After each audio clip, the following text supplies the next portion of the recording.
No, we're online and down also. Yeah. What's up?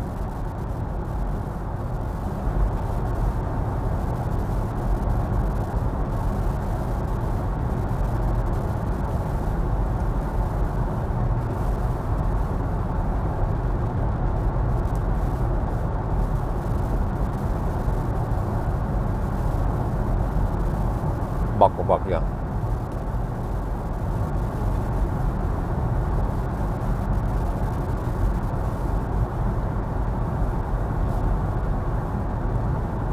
Good morning.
Well, thank you.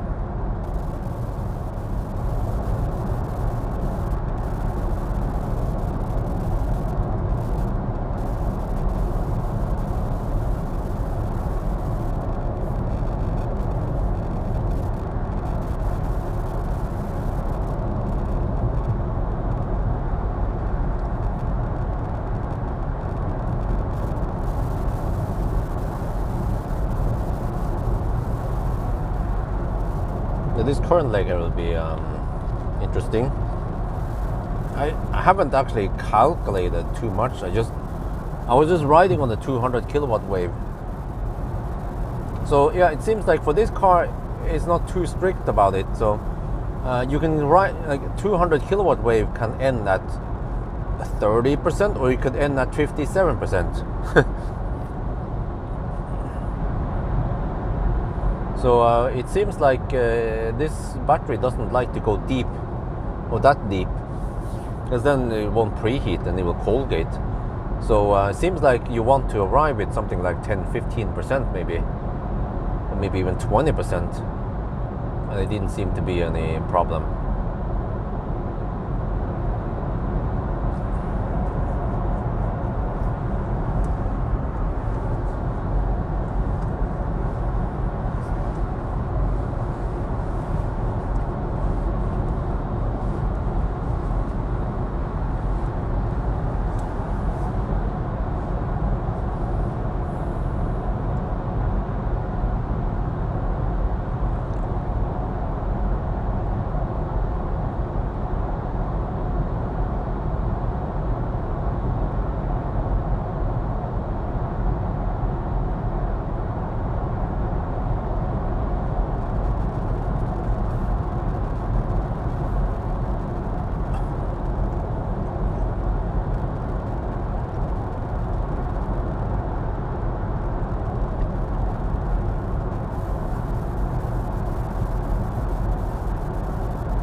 Sun is up. Interesting. So let me see. The sun is now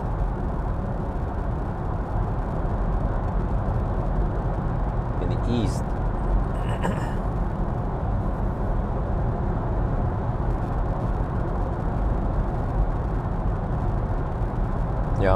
headed almost straight north right now according to the compass. So the sun is actually east, almost northeast.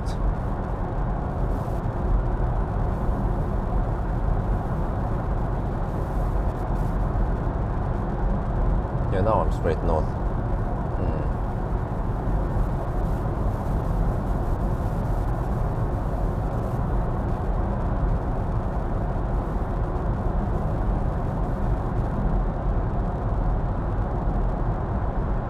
So it seems like when I want to do those shots, driving shots, I need to choose the weather wisely, and I would prefer blue sky. Maybe some clouds will be okay, because it actually gives nice texture in the sky.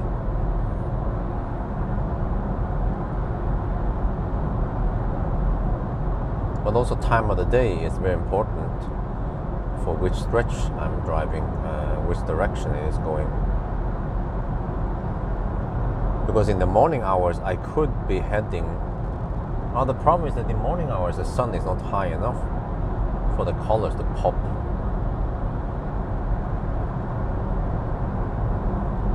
So probably have to start around maybe at least 8. Yeah, 5 is too early. Well, it depends of season.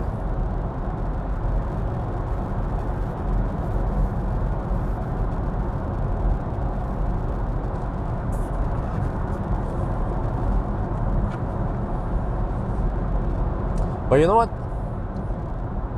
I was thinking, if I want to hire a dude, I mean, many guys, they are car guys anyway, so just like, I need to figure out what skills I want, right?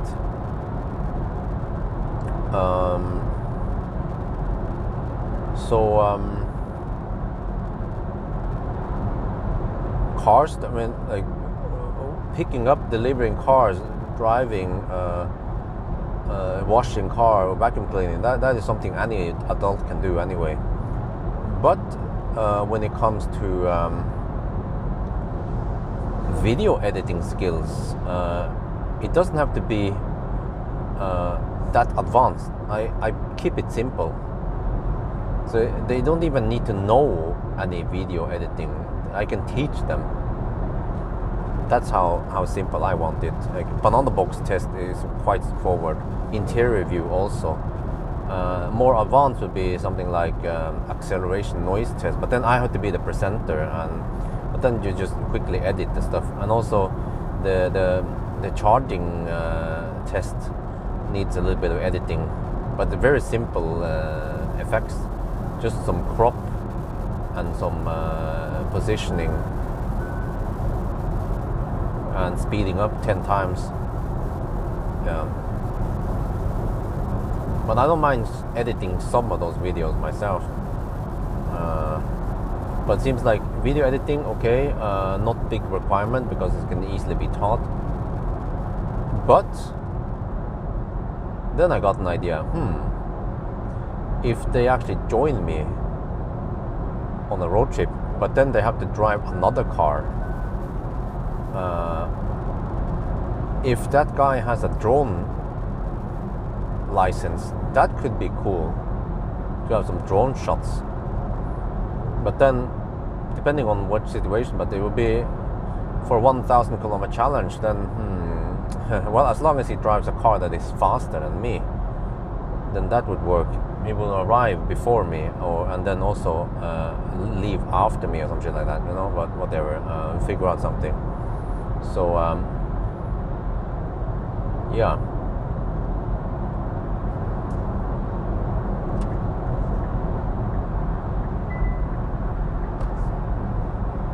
So you could actually be a potential cameraman also. That one, camera skills, is something that takes some time to learn, and it's based on experience and knowledge.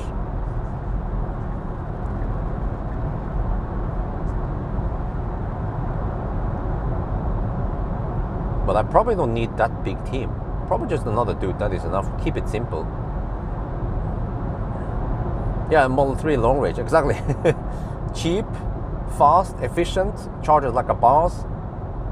And many times I will be, just look at 1,000 kilometer challenge list, and you will see. You know, normally if I'm driving something, the Model 3 long range will beat most of the cars anyway.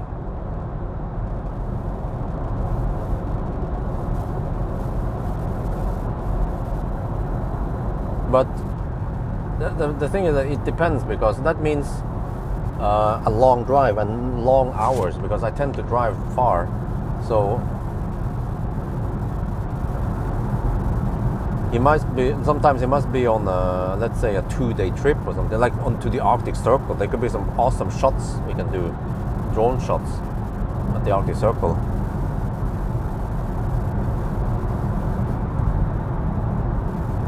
But one thing is quite sure, is that I will not drive with him. We have to drive each car as separate cars.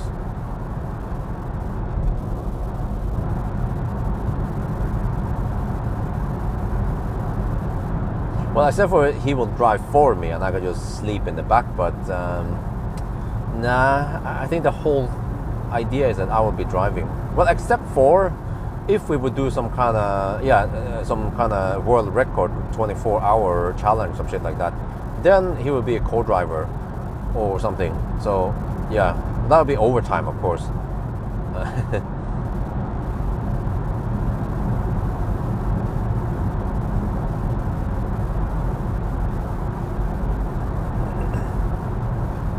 So yeah, I really think that a dude will benefit me, but I'm not ready for it yet.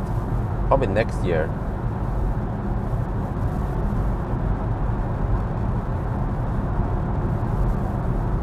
Media student. Well, the best would be to hire someone from another company, like manpower or something like that. It's all, because then it's business to business. And it's way easier, just like what Marcus advised me to do. Because if you hire someone in my company as they call like an employee, then there are lots of laws and stuff around it.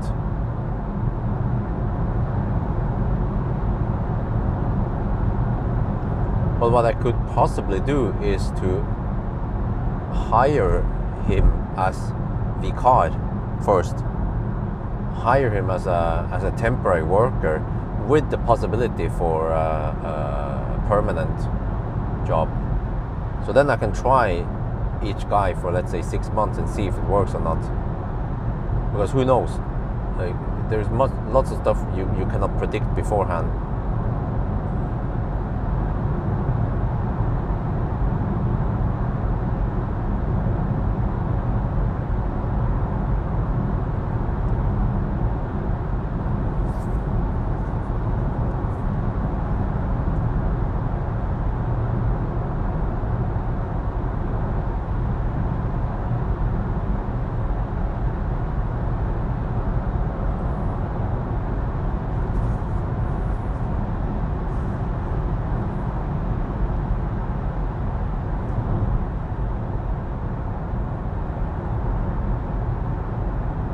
Well, actually, what I need to do soon is that my pressure washer is not very good.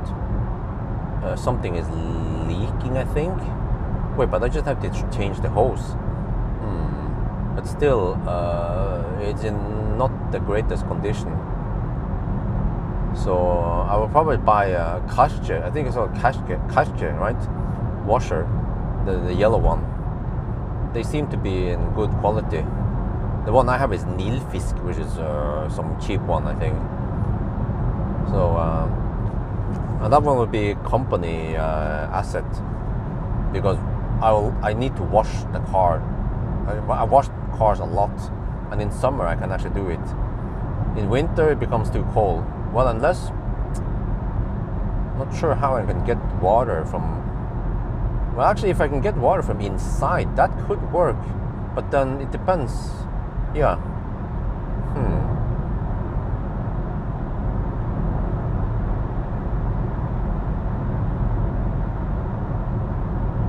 But usually in winter I will just wash it outside in my home. But in summer I can do it in front of the house. Yeah, kasher, that's right.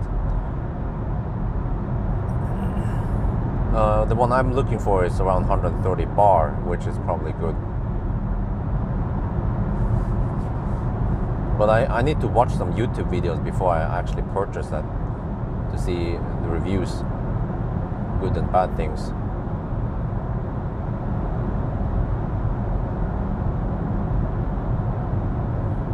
Because like sometimes I wash the cars almost daily, and I only need most of the time I only need to rinse it or wash out bugs.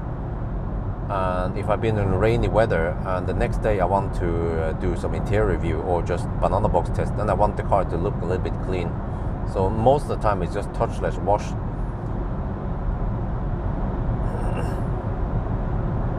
But ideally in my dream house, the V3 house, I need to have a big ass garage under the house. And there I will have a washing corner, so I can wash all year round, and it needs to have a dehumidifier in there and everything, and yeah, a big ass garage under the house. And there will of course be a studio also. That would be way bigger. This one is just a double garage, like it's somewhat cramped really. The garage is 48, no, the garage is 45 square meters. It's 8 meters deep or long. The one I have now is only 6 meters long. So at least 8 is nice, but the width is around 6 meters. Yeah, 6 times 8. Yeah, roughly. So that means 3 meters for each car. And each car is typically around 2 meters wide. So that means only half meter clearance. But if I take out one car and then I put another car diagonally, and I could shoot something there. I'm not sure if it will work or not. Because I was thinking maybe shoot banana box test inside the garage with the garage door open, and the tripod will be actually outside of the garage. I'm not sure. We'll see if it works or not.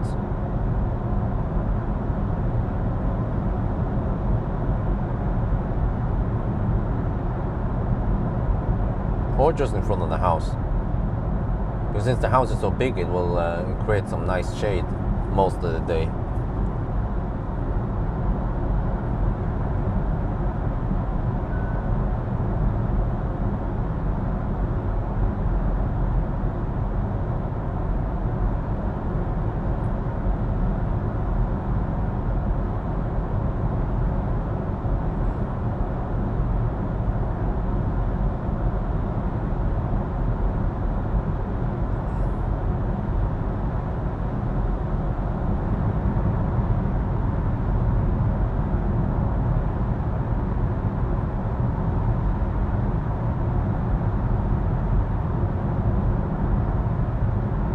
Wow, the roads are just so empty now. This is heaven. Almost 6 in the morning on a Sunday.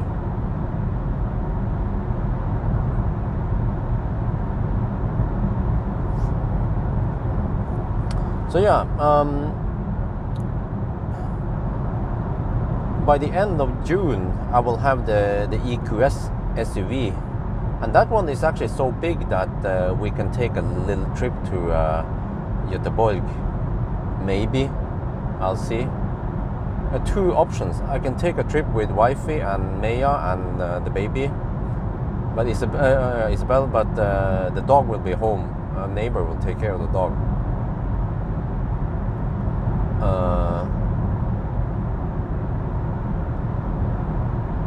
But I had to figure out this summer when to leave and when to come back. But I can see it's not going to be a 1 month trip. It might be 2 to 3 weeks. Yeah, likely to be 3 weeks. And then initially I thought about the regular ID bus, but I wonder chances are quite slim that the long ID bus is out already for this summer. Like, we're talking about in roughly 1 month or 5 weeks, I might go on a trip, but then it'll be in the freaking high season, lots of tourists, lots of stau. So yeah, I have to write that email. Actually, it doesn't have to be that long. Actually, yeah, to Volkswagen and suggest to visit the factory. And well, actually, I can reveal that we are planning to do a 1,000 kilometer challenge with a bus. I mean, a real bus, not the ID bus, but a real electric passenger bus around Berlin this summer.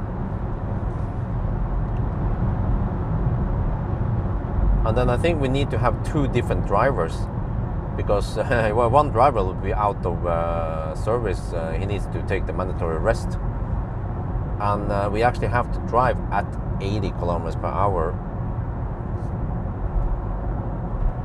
with the bus, even though I think most buses drive faster. But since we are doing this in video and stuff, then it needs to be 80 kilometers per hour. So it's gonna take a while. But we probably need just 2 charging stops. Power sub-in cabin, small, huh? Oh, you mean vehicle to load? Well, lots of the Chinese cars have vehicle to load, and they will work just fine.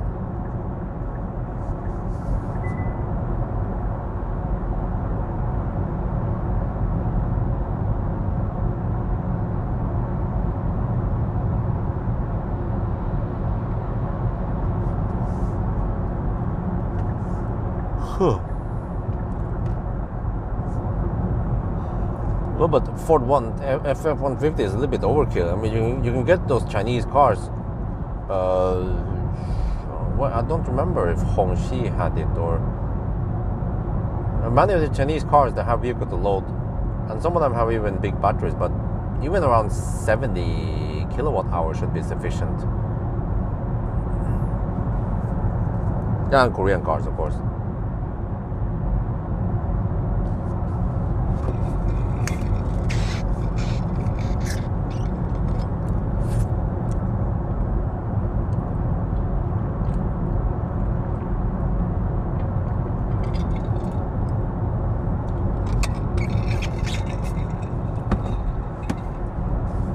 So actually today I don't have any tests to do.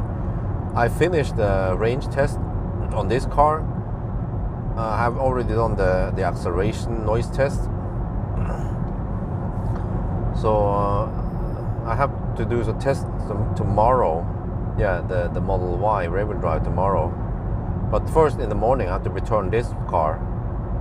And then I actually drove the electric scooter over there to Barthelosteen, because it's fairly close. Only around 8 kilometers.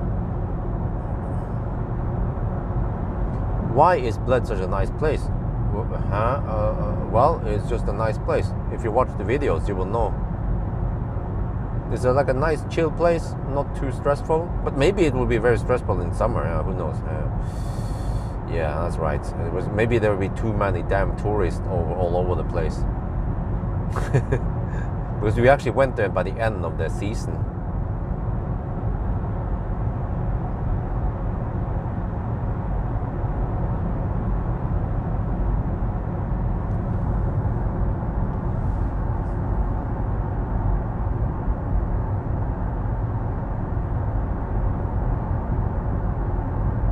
But in that case, okay, for the 1,000 kilometer challenge in the bus, I asked also the guy, it's some Chinese bus by the way, but it's some German, if the bus has toilet. It doesn't. I was like, oh, okay, so we need to pee outside the bus, and since it has around 300 kilometers of range, I can only go 80 kilometers per hour, then man, we're talking about long ass drives here. And it charges nice and flat, I think until around 80%.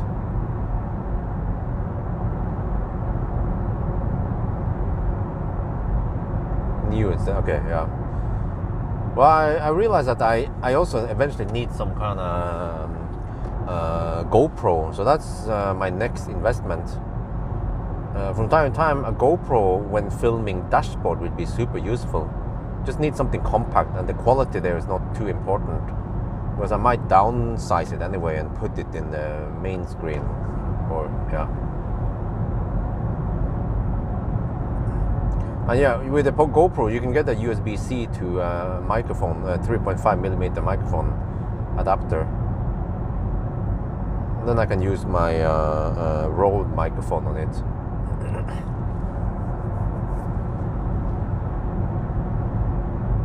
So I guess it's the GoPro 11 Hero I have to go for.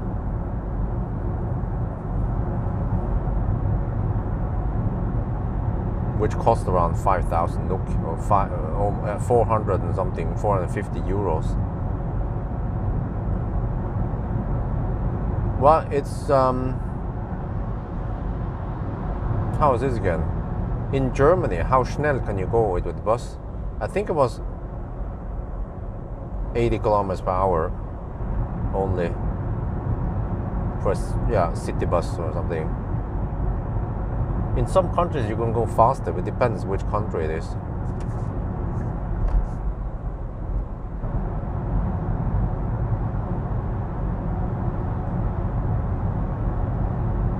And you know, that got me thinking. Maybe we can do some 1,000 kilometer challenge with a semi. That would be quite interesting. We had something going on with Volvo, but then they said they had to postpone it until fall this year. It was a bummer, because Volvo is located here in Göteborg, and then Scania is located in Stockholm. So yeah, I guess we could, if Scania is up for it, we can do some 1,000 kilometer challenge around Stockholm, unless they want to transport it over to Göteborg. That will be also quite good. Okay, but 100 kilometers per hour, what does that mean? Without context, yeah. Come on, don't be so lazy now. It's not clear what you mean.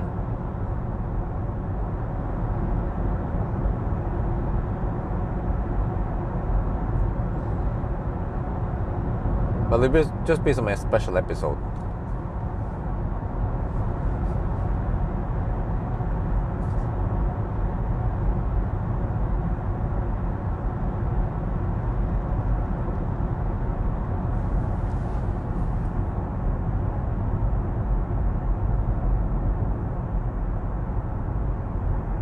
Overland buses in Germany, okay. BMW iX and EV6 never. Okay, cool.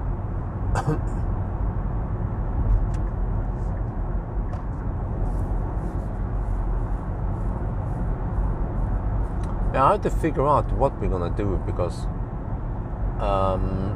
one way would be to come here and then come here with the EQS SUV, stay here for around we should at least stay here 4 or 5 nights, and then go back again. Or we can just pass by here on our way to the rest of Europe.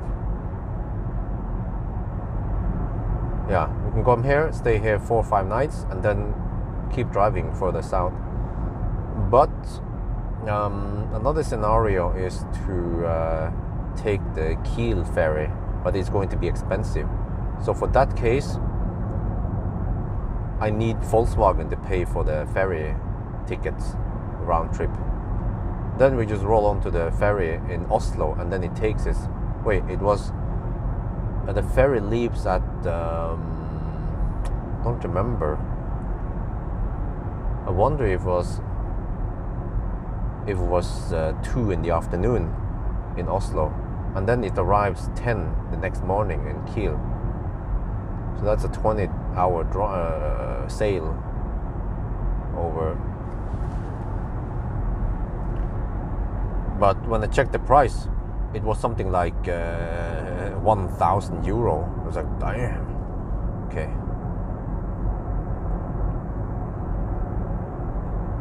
For car plus passengers. But yeah, if I can get at least if I can get the regular ID bus, that would be plenty. But most likely I have to go for ID bus for the Europe trip, because we need lots of space, which the ID bus has. And even better if I can get the ID bus long version. But ID7 would be too small for 3 adults and a baby, and they're all female. Yeah.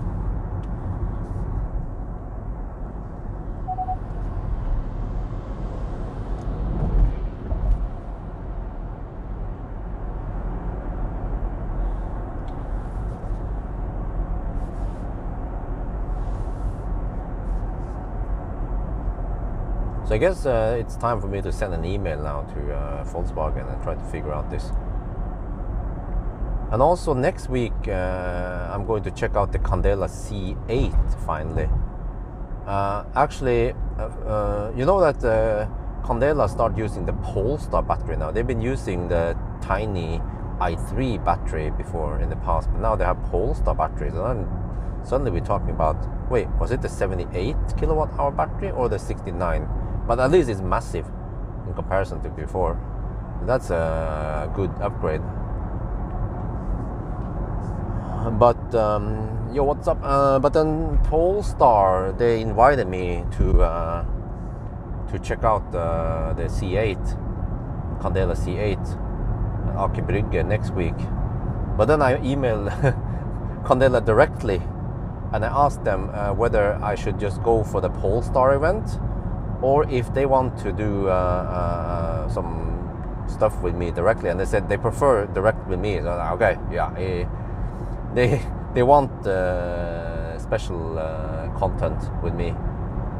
And then the other journalists, they just go with the Polestar event.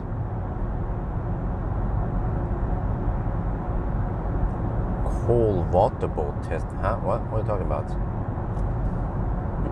Do you know what we're talking about? The Candela, you know what it is? It's a hydrofoiling electric boat. It's freaking insane engineering behind it. It's, yeah, I would dare to call it, it's like the Tesla of electric boat. Especially that pod motor is super impressive.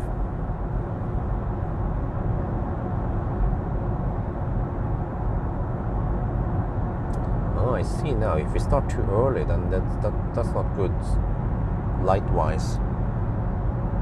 6 in the morning. We have to wait until 9 or 10, I guess, for better sun position. The sun is too low right now. It needs to go higher up.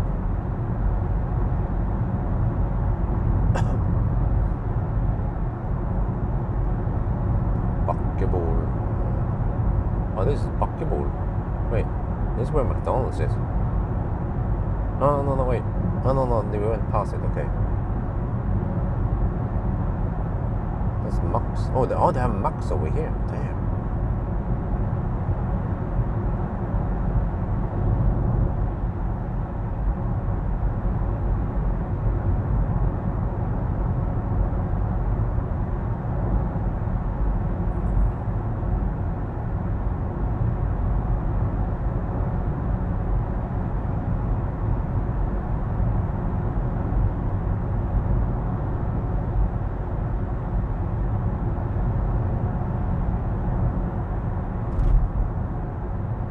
Status update: 731 kilometers, consumption 305.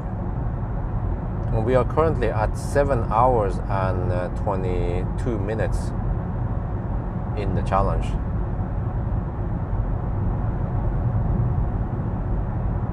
This was the slowest part. Oh, so from here you can go faster. And we have 2 more charging stops. One at Spekkerud, one at Strømstad, and then we finish. The next 2 will be quite short, maybe only 10 minutes long.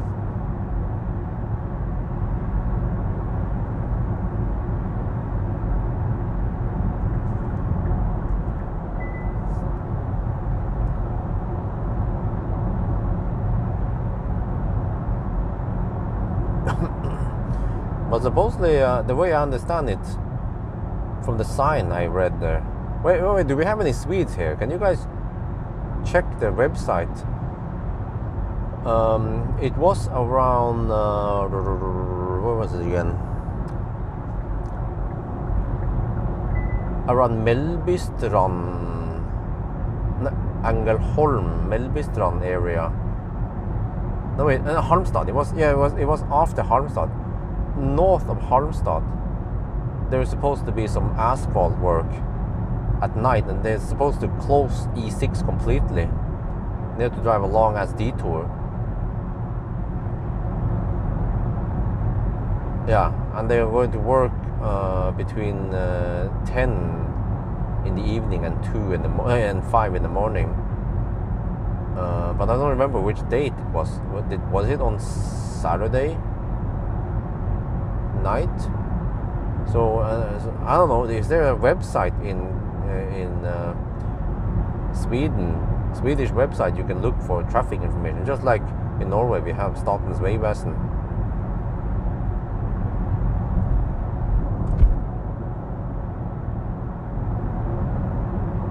Maybe it's called Trafikkverket.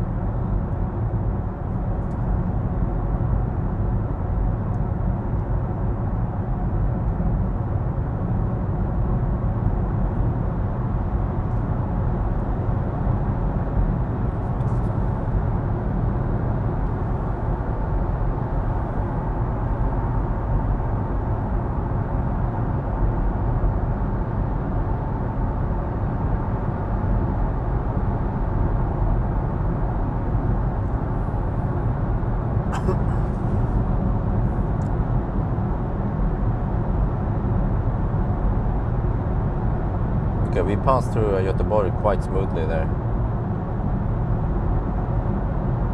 Yeah, it seems like starting from Oslo around 10, even 9 would work great on a Saturday night. Yeah, but then I'll be back home. Let me see if it was 10.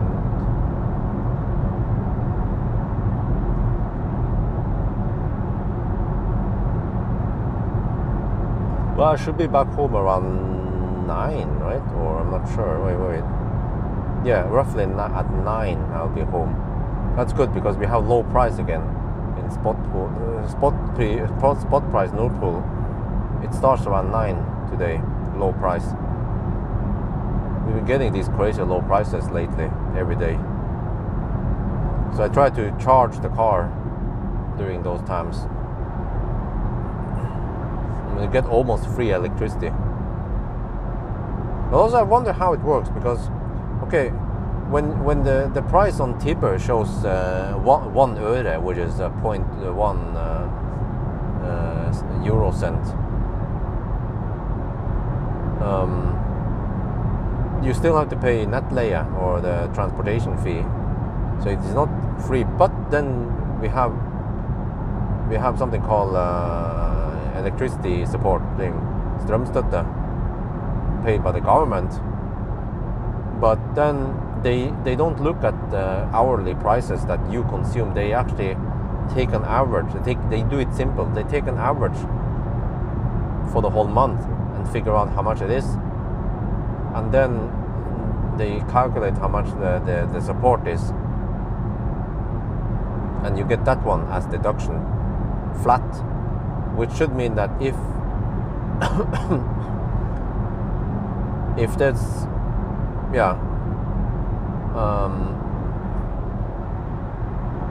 if there's a low price time, I could still get away with free electricity because of the strømstøtte.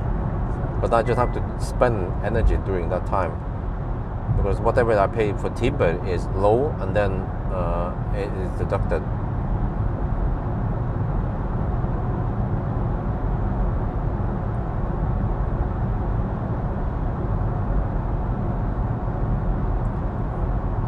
But there's no way to get any direct detail about it. It's been aggregated per month.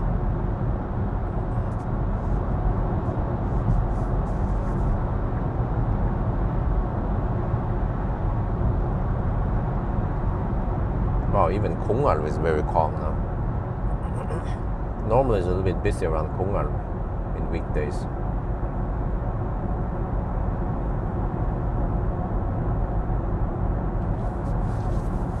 So alright, how is the current leg doing? Oh, okay. We have plenty of juice.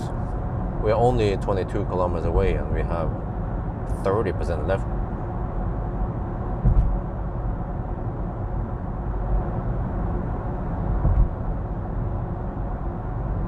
Oh, that guy's hammering it. Polish registered van.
Oh, preheating started, yeah, not sure when.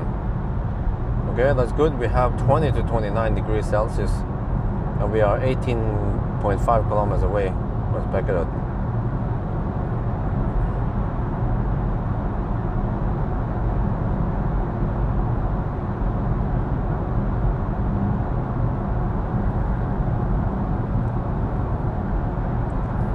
You know, I wonder if with the Ioniq 6 run that I went too deep too often, whereas now we have enough buffer so that preheating can run, yeah, long enough.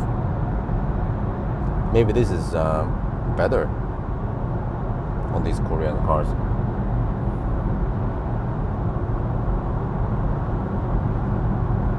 But I still don't understand why it doesn't preheat down to, let's say, 5% at least.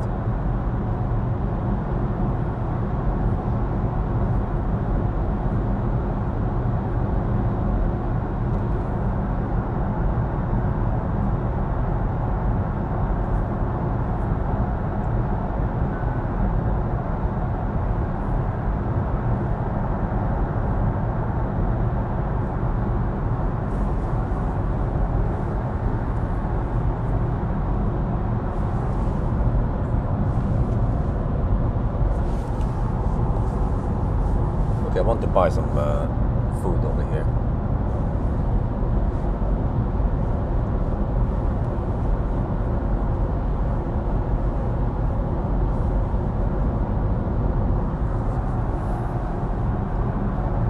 If you don't preheat, how long does it go before? Huh?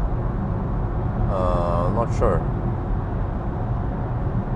What the heck? Yeah, I mean, it's still 20 to 28 degrees.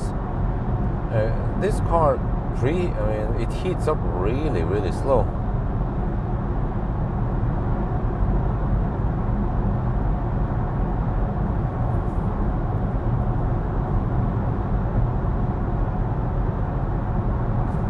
Let me check how many kilowatt is it pulling.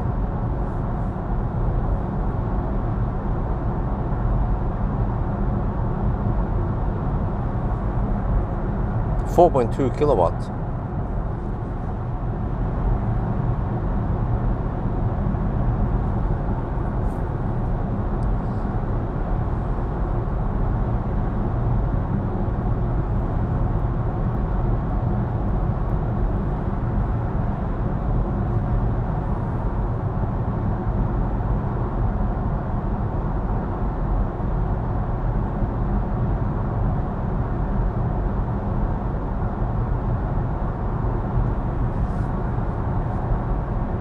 Whoa, what the heck?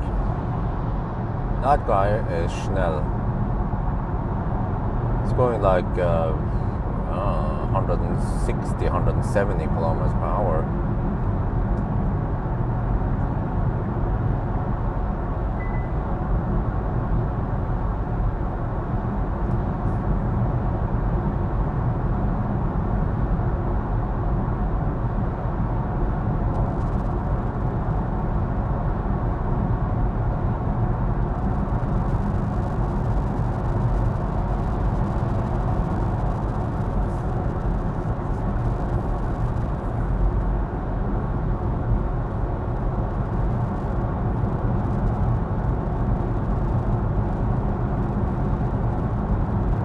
Well, I could easily beat that BMW, no problem.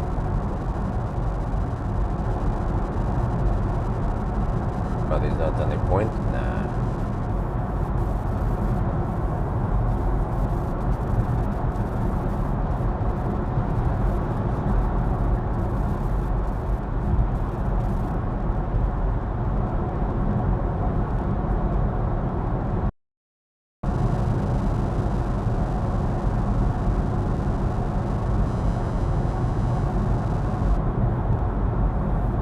Okay, I guess I want another status update.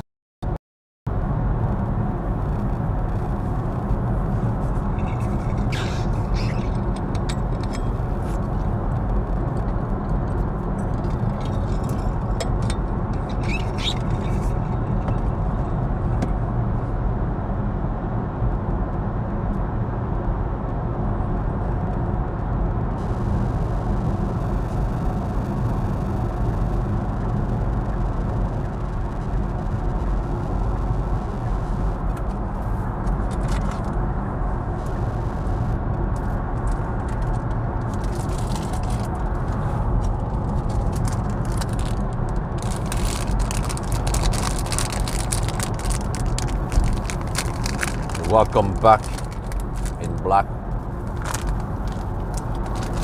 Well, it's actually not black. A little status update soon.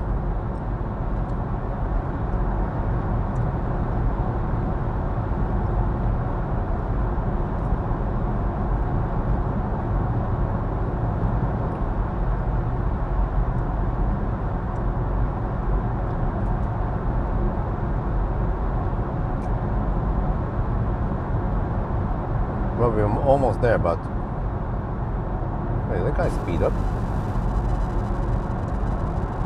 All right, 760 kilometers and consumption is 305.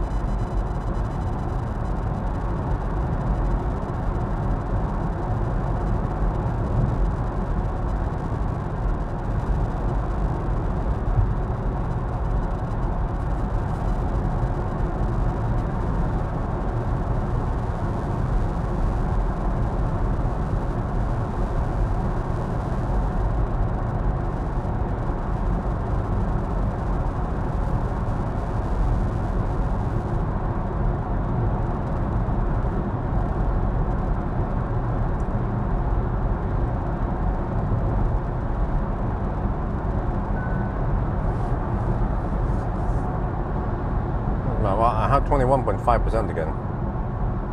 Going in, well, shallow. I think we have, yeah, that's the keyword today. You're gonna go shallow, not deep.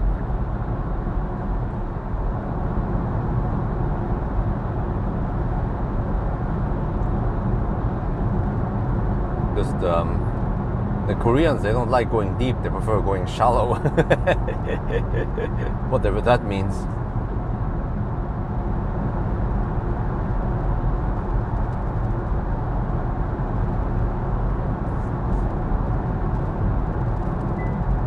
Oh, it's still preheating. Oh, what the heck? It's down. Yeah, it's still 20 to 28. There, 21 to 28 degrees. What? Seriously? It preheated for almost 10 minutes and he only heated up by 1 degree Celsius. Like, what is this?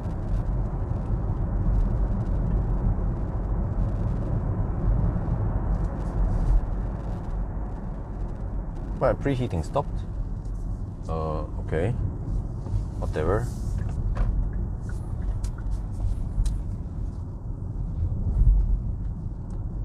just like we say in Norwegian, I will not become smart on this. Yeah. Jeg blir ikke klok på dette. Which basically means I don't understand this shit. Yeah. Wait, maybe I should face away from the thing this time. Yeah, let's do that. Take this charger this time. Because I don't want the sun in my face. This should be good enough. Okay. Park. Right, let me write this one. Okay, we are now at Specular.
And we should get 190 kilowatt again, like every time.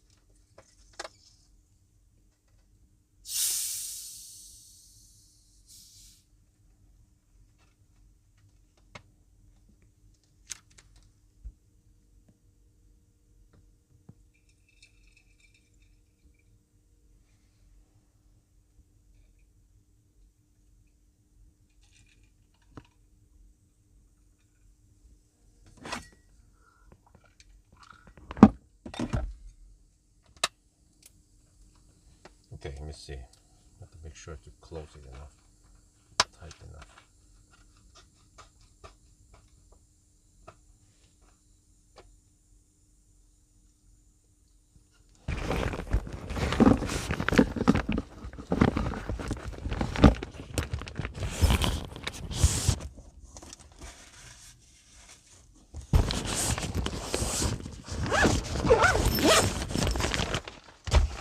Time we have to go slightly longer distance, so I'll probably just wait and see. Let me do quick math here. This time we have to go 118 kilometers and the consumption might be over 300.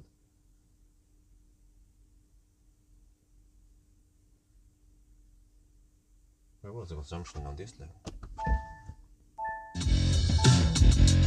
What the heck, man? Consumption on the last leg was, no, it reset already. No, there, 292. Damn. Okay, I have to expect around 310 on the next leg, so I need a 36 kilowatt hour. Oh, I need to spend around 50%.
We are now at Spekerød, and oh, look at, oh yeah, you just came here for the show.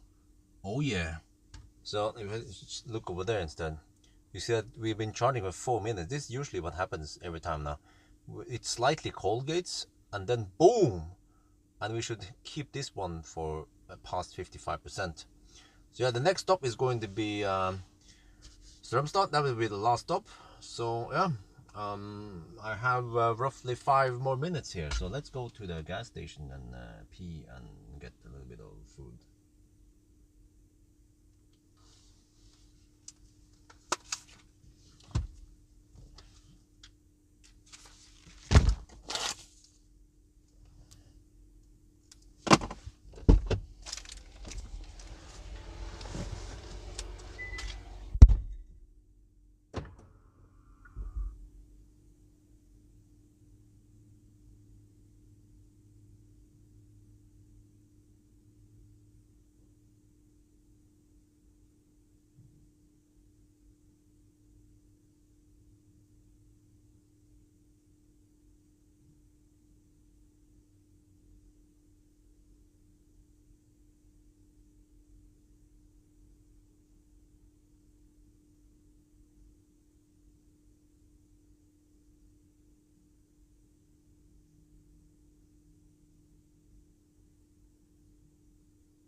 Oh, it throttled already.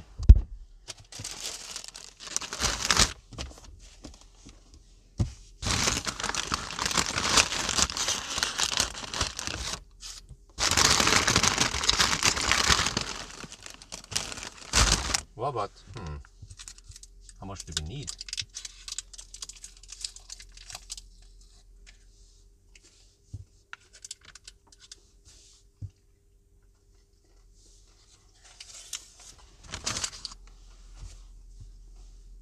Get ready to leave. I think we have enough now. When I did the calculation. Okay. Oh, so it was hovering at 220, right? Until 57%. Yeah, I calculate we need to spend 49% of the battery. We have 61 now, so this time we might arrive with 10%. Let me shoot some video outside, and then we leave. Oh, suddenly I get 175 kilowatt. Wow. Of course it jumped down to, oh, I hit 35 degrees. Whoa. In that case, I'll stay a little bit longer.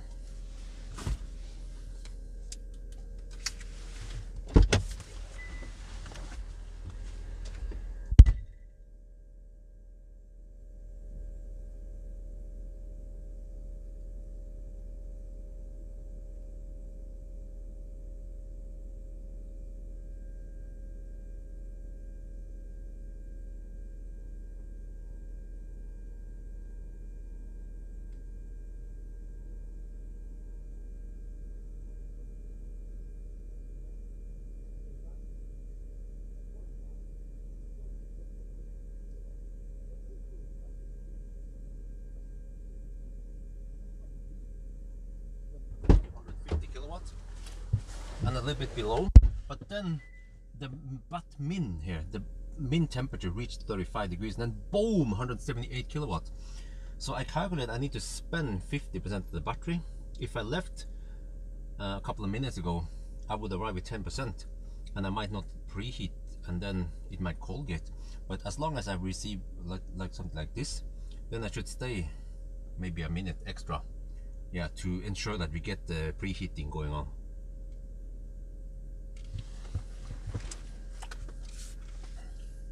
Yeah, we are now getting 170. It was 175 kilowatt. Now it throttled back to 163 kilowatt, which is still pretty good. So I will stay here for maybe 1 extra minute before we leave.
Okay. Now we're down to 152 kilowatt at 71%. We have more than enough now. We will arrive with 20% again.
That was another 15-minute charging stop. Yeah, I saw that. Annoying smokers. And we were actually taking 150 kilowatt, 152, 153 kilowatt at 76% before we left. So right now we might arrive with 25% even, I'm not sure. Just wanted to finish the food before we left.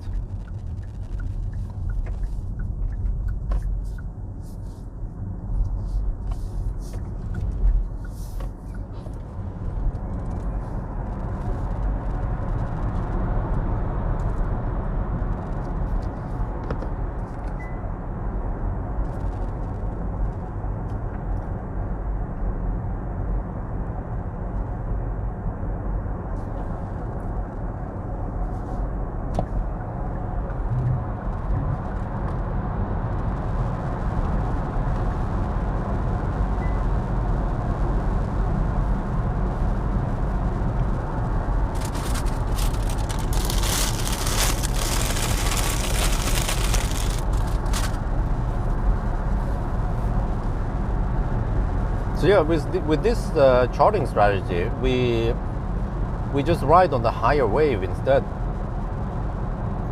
and we still get 220 kilowatt for about 30%. What I remember, from around 25 to 55% or 57%, right? Would be similar to if you will ride with 10% or 5%, but then the problem there is that it won't preheat at all, and then it might Colgate.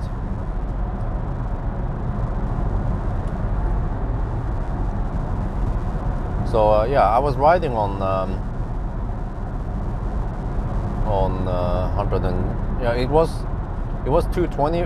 Okay, the way it was in the beginning, it was 190 kilowatt, and then 225, and then around 150, but then it hit 35 degrees in the min temp, which helped, and then boom, it went up to 175 kilowatt for a little bit, and then it needed to throttle because the state of charge was too high, and then it dropped to 153, and then when I unplugged, it still had 153 kilowatt at 76%. So that was very nice. That session was quite fast. So even though we have Colgated most time, yeah, pretty much every time we plug in now we Colgate, but the Colgate only lasts for 3 to 4 minutes, and we are still getting 190 kilowatt. But I think it was in the first session, right, that we got around 120 kilowatt initially, but it went up fast. So I think it was something like 120 initially, and then 150, and then 190, and then 200 over just 3-4 minutes span. Oh yeah. The first session we went really deep, and that's why it Colgated. It didn't have any. Well, it did preheat a little bit for just a couple of minutes before it stopped.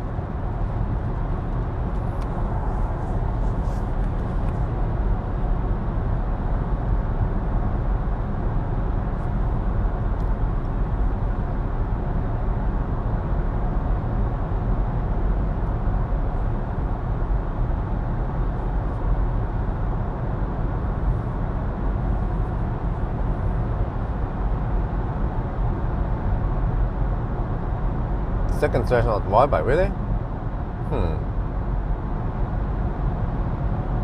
Because we didn't see 220 over there. That's weird. Oh, you know why it was slow? It didn't recognize Pawel. Even though I tried my best, I followed the algorithm, but still, it's Colgated. It didn't preheat for Pawel.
Yeah, the Vibeback one was bad because it didn't preheat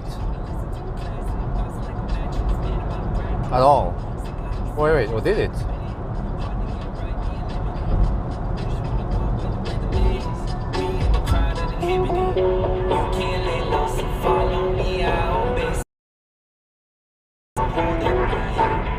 No, I think Tesla should implement manual preheating.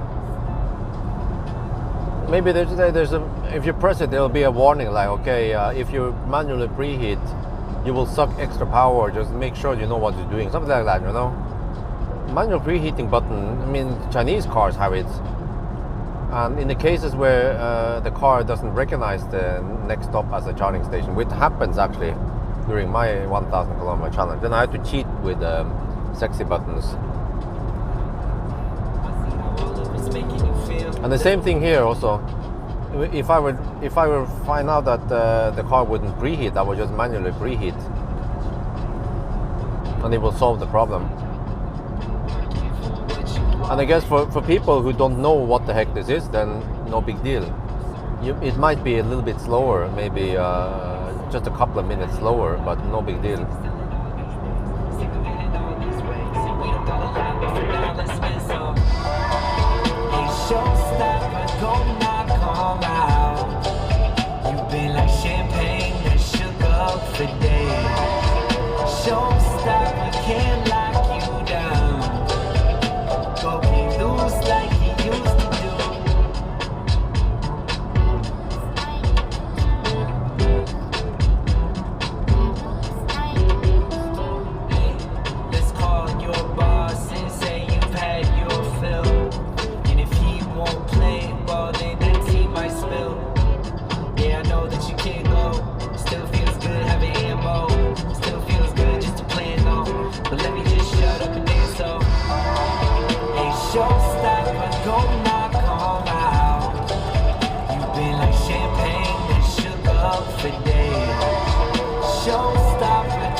There,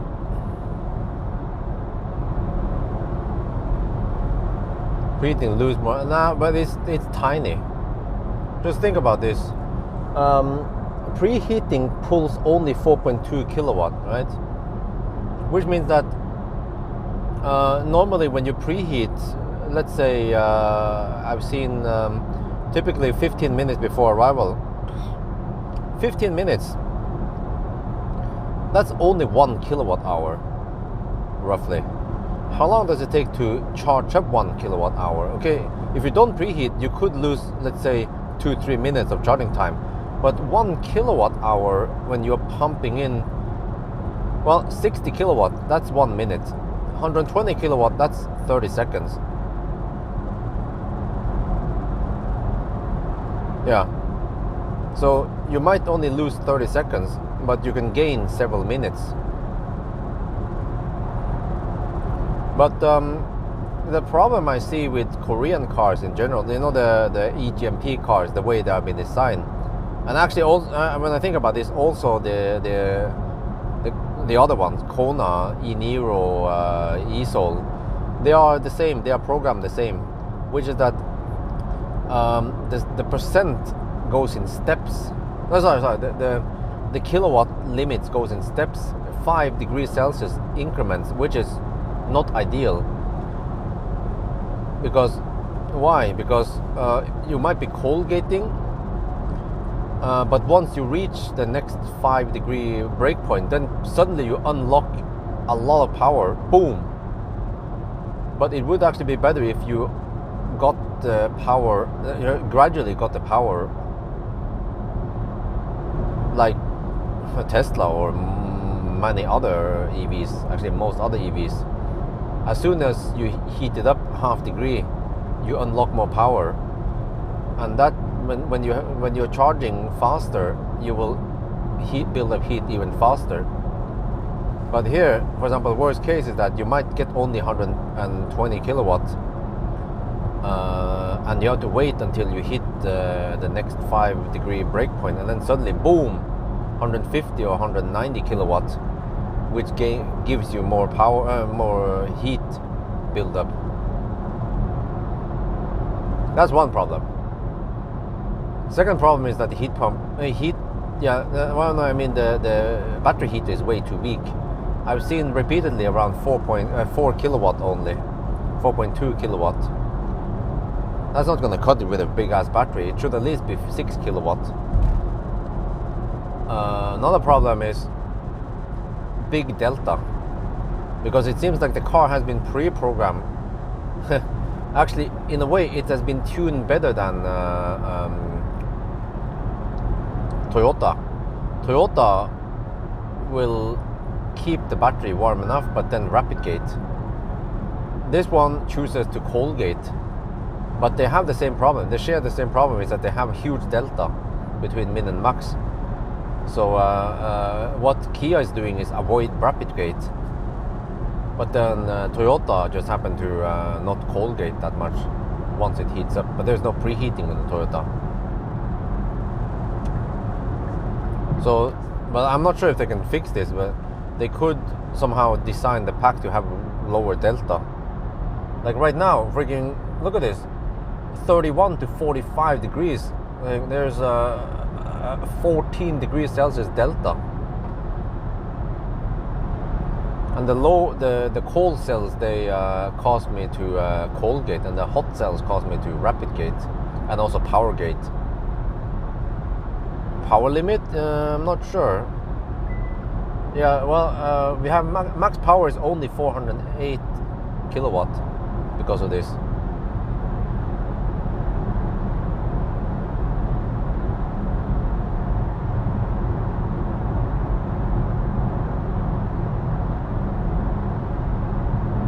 But for example, in Tesla, I've seen mostly around 1 to 4 degrees Celsius delta, which is way better.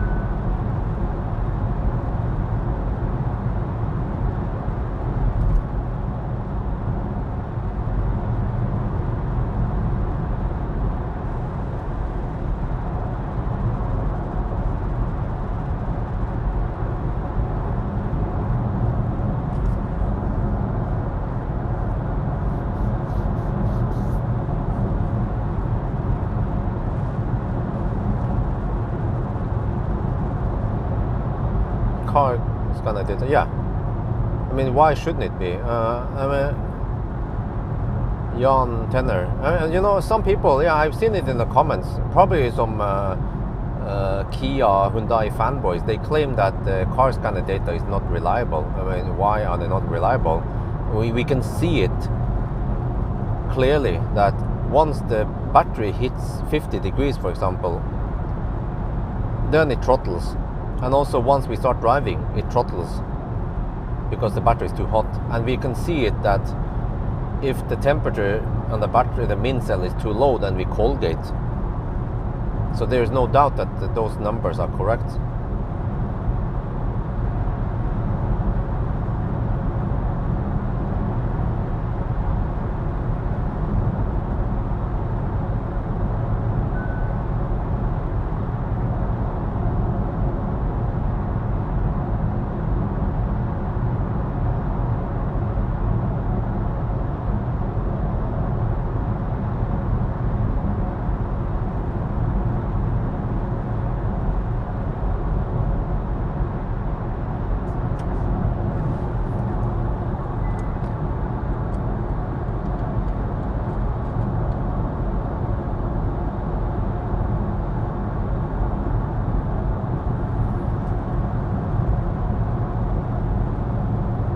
Where it's right from the CAN bus,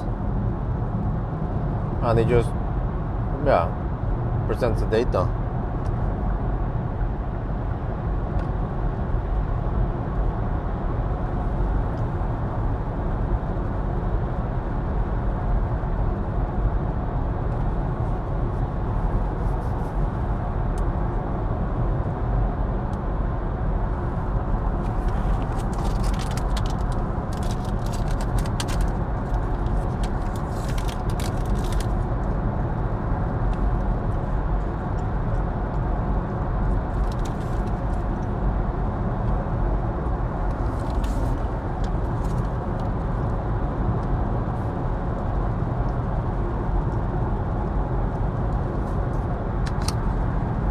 But initially, when I started, the gap was quite small. I think it was around 3 degrees Celsius delta only. This always happens. Also with the Toyota, naturally the delta will be low when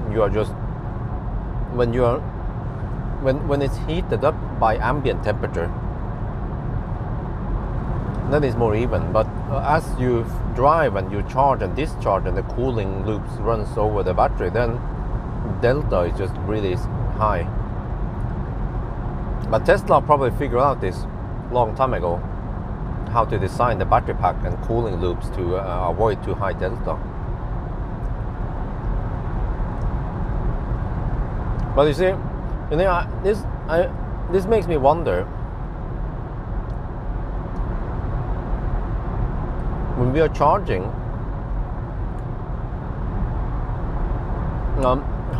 how healthy is it for the battery to charge at those high C ratings when some cells are 45 degrees whereas other cells are only 35 degrees?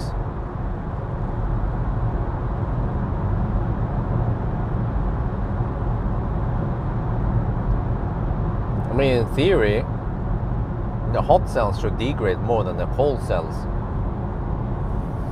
And over time you get greater and greater diff in degradation between those cells. And I think ideally you want to have even degradation.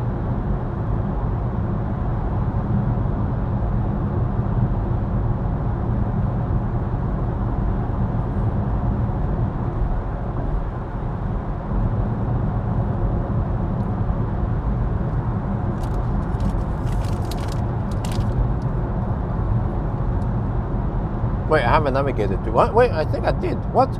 I forgot it. Are you serious, man? I navigated to Strømstad, but I forgot it when I came back. That's also a thing. Like, I don't understand. If you navigate somewhere, then you want to navigate there. So, but then this car has a power button. So when you shut down the car, it forgets about it. But it has it in the history, of course. But it forgets all the state we had. Like, then I muted the music, and then I wanted to navigate to Strømstad. It forgets all of that stuff.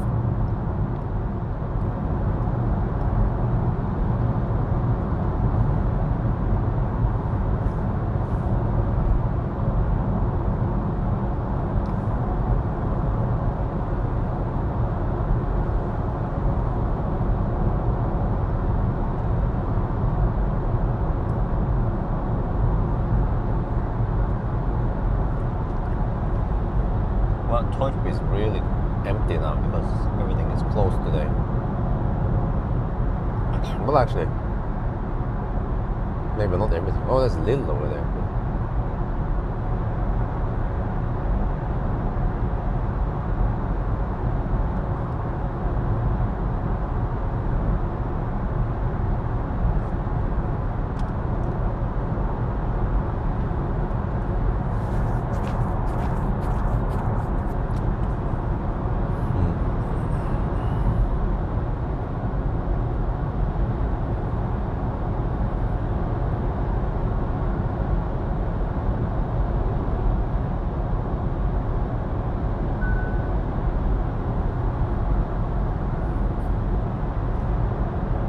Holy crap. Now it's 25 to 40 degrees Celsius. 15 degrees delta. The fucks, man.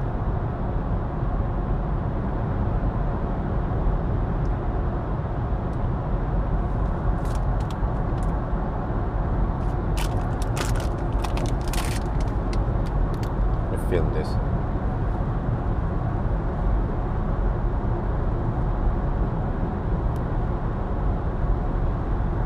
I can use that one. Yeah, let's use this one instead.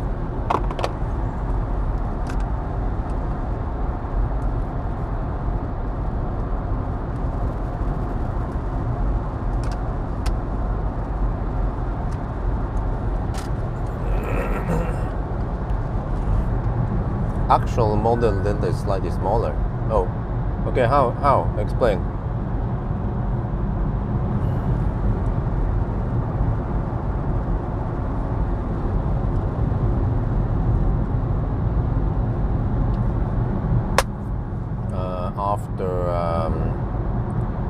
spec it out.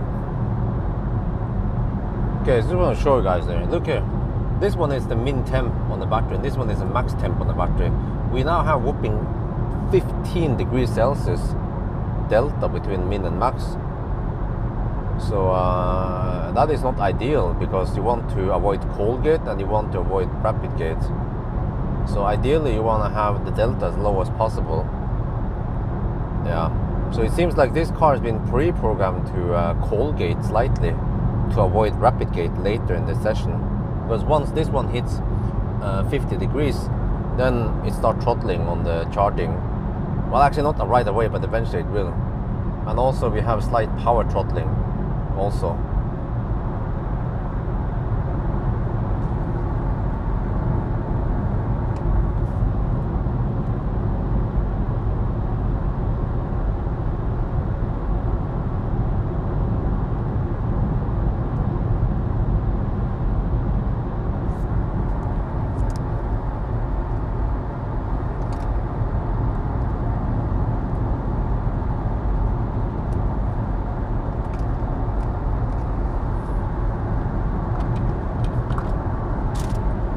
Max temp is something else in battery, huh? Usually 2-3 degrees warmer than hottest module, so probably. Oh, okay, but still pretty high.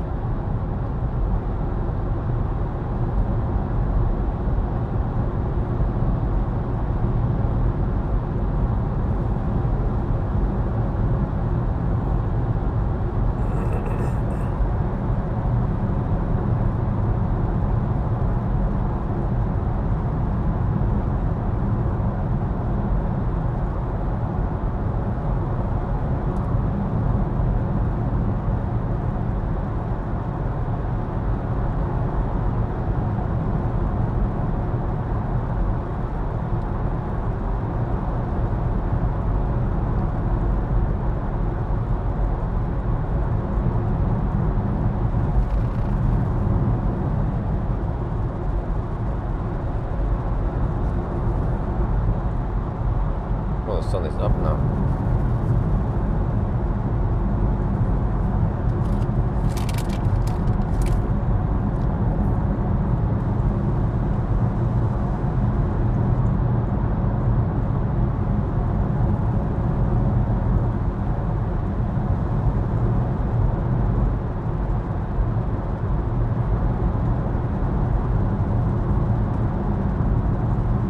Oh, good thing we have enough juice, because right now we are consuming 330 watt-hour per kilometer. Well, let's have a status update. 815 kilometers, 306 consumption. And we're currently at 8 hours and 8 hours and 21 minutes.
Suspension similar to Aria, yeah, something like that. I don't remember Aria, but this one, yeah, over 300.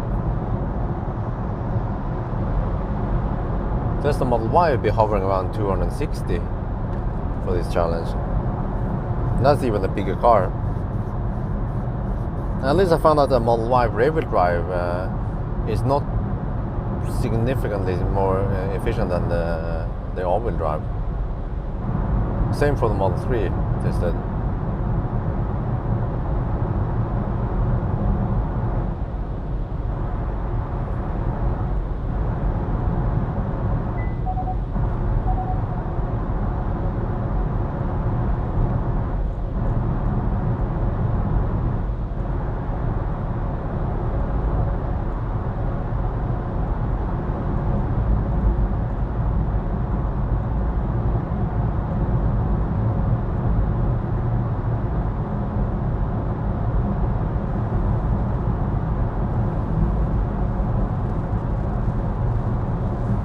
Right, hobby.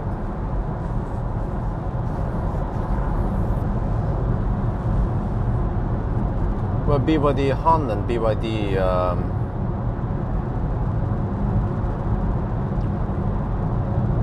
what was it again? Tang. Yeah, Tang has also a blade battery.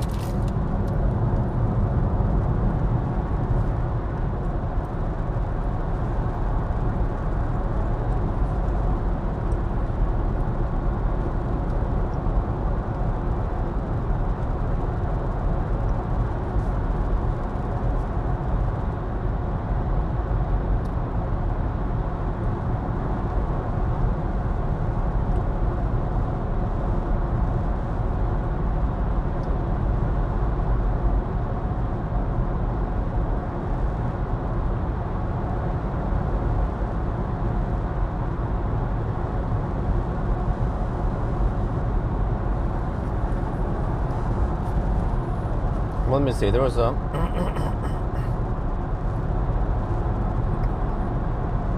yeah, there was this one. No, it's always used in the rear motor. So it decoupled the front, supposedly.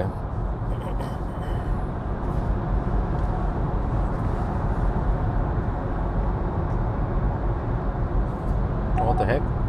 Seems to struggle with the curve somewhere.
Still haven't come to my senses of beat. Week after week, Burning off too little sleep and a stubborn belief. The border's blind is keeping pace and working days with hopes the winter fate will find us.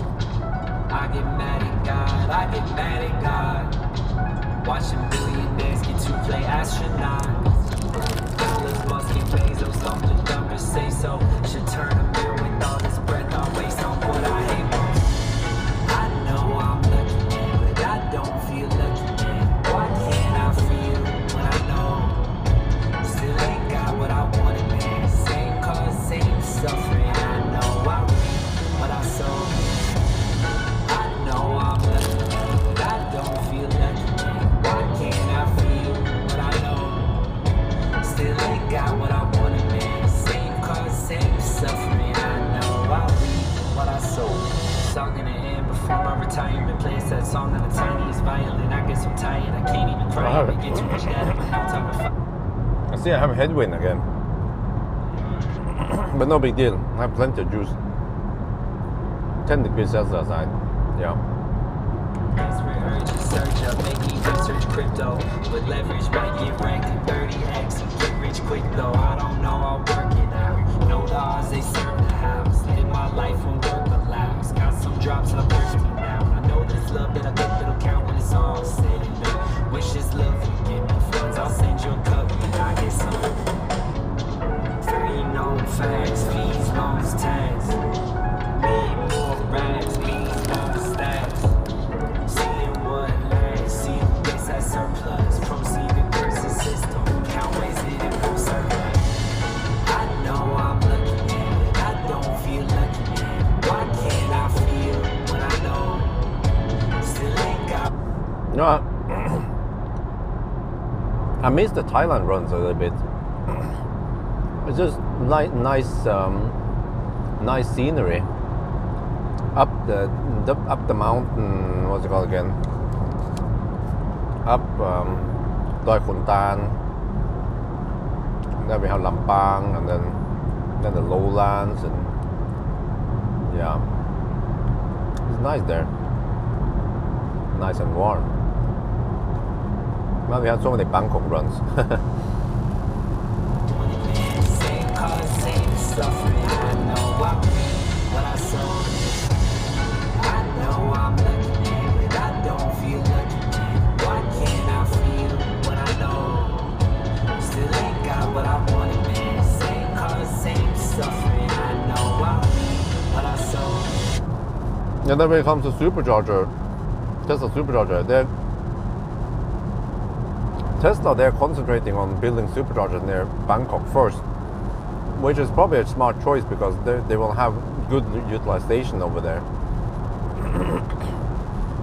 And I heard that at least for now, supercharging is free in Thailand. Even for grey imported cars, it's free. But eventually they're going to charge for it. I wonder if it was 6 months free for the whole country. Like, they give people the dope for free first. But we still don't have any and they also only built V3. That's good. But we don't have any V3 superchargers between Bangkok and Chiang Mai yet. But because of the financial situation I have right now, I cannot afford a Tesla in Thailand anyway. We'll see by the end of next year, maybe. But yeah, I'm not sure, to be honest.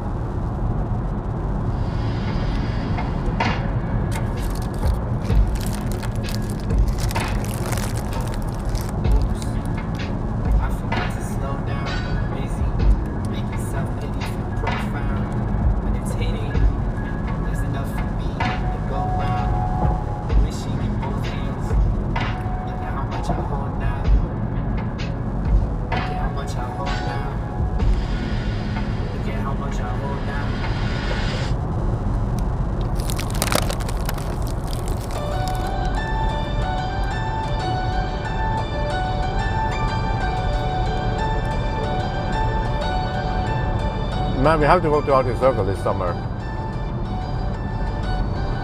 And I better go there in June before the massive traffic starts. And on a trip there, I will go several trips there. I will collect lots of 4K footage on the way. Mainly when I go on the way north. Yeah, I have to plan everything with weather and time of the day and everything.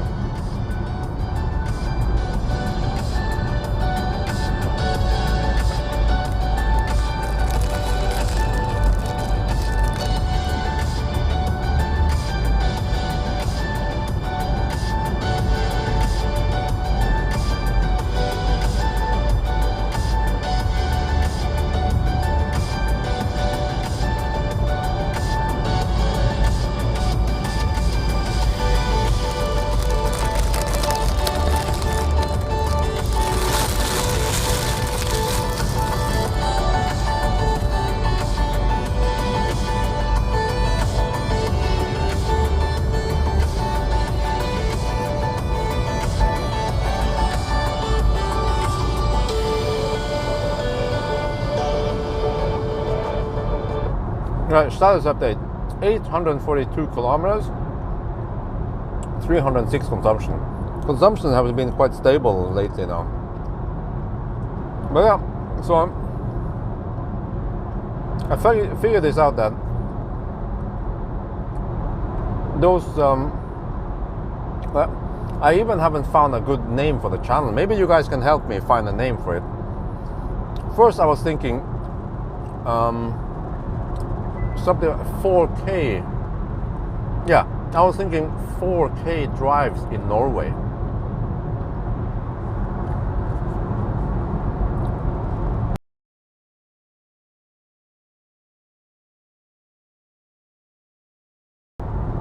But then I might not be limited to only Norway, because from time to time I might drive Sweden even, or Switzerland or other countries, but mainly Norway. But I should not be limited to only Norway.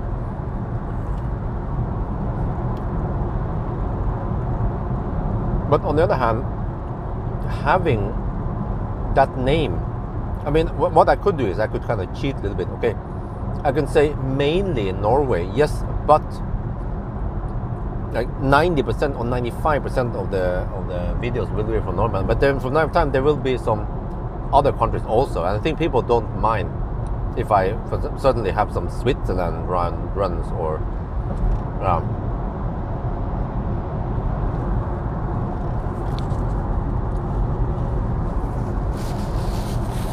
but I also wonder, I don't want to make it too long. Like, for example, Tesla Björn's 4K, that would be way too long, man. I could just say TB, but most people don't understand what TB is.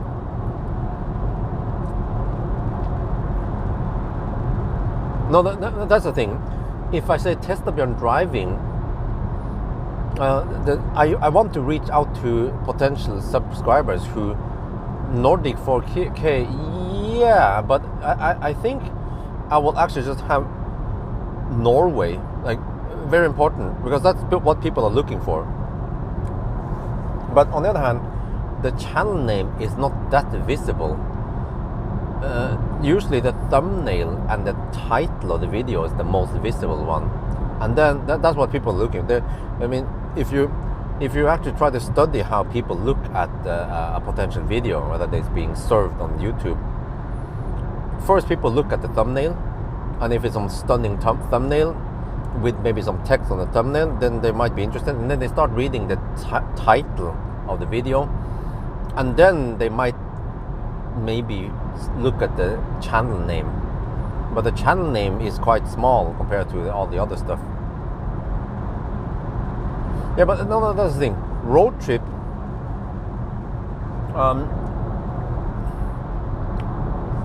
then if it's a road trip, people expect maybe tripping, some conversation, something, but this is only the driving part. So I want to focus that it is just a driving, and it's not even ASMR, by the way, it's just relaxing. I have to, keywords here is relaxing, and then landscape maybe, or and 4K. We need to, 4K is very important, and Norway also. You Norwegian left lane huggers. No, but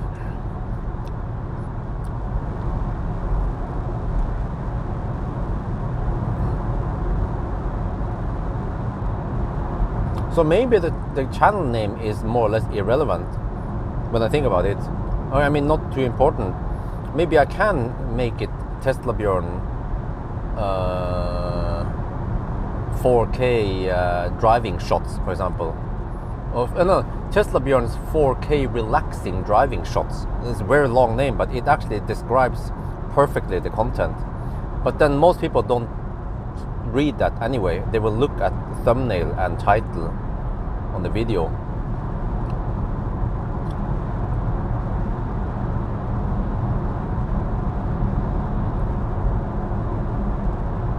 High views on high definition, huh? Sunday driving. Yeah.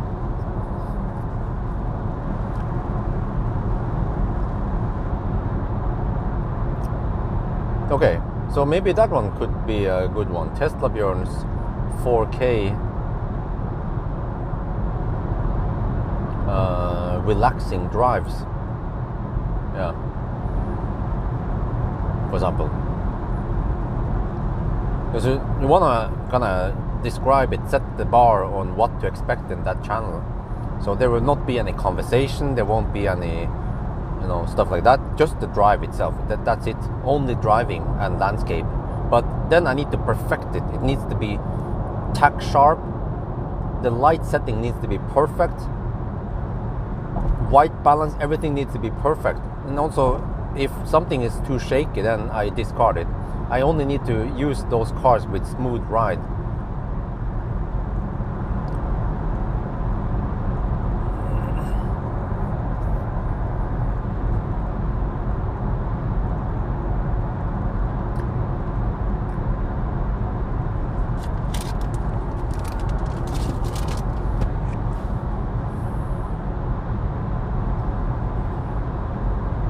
Relaxing 4K drives with Bjorn. Oh, that's a good one. Oh, I like that title.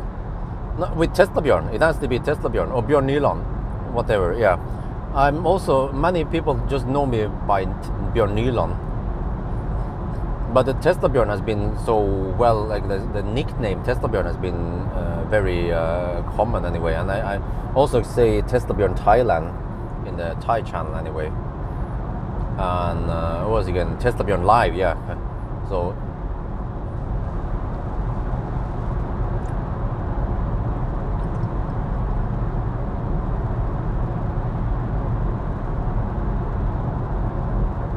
yeah, I will only film forward.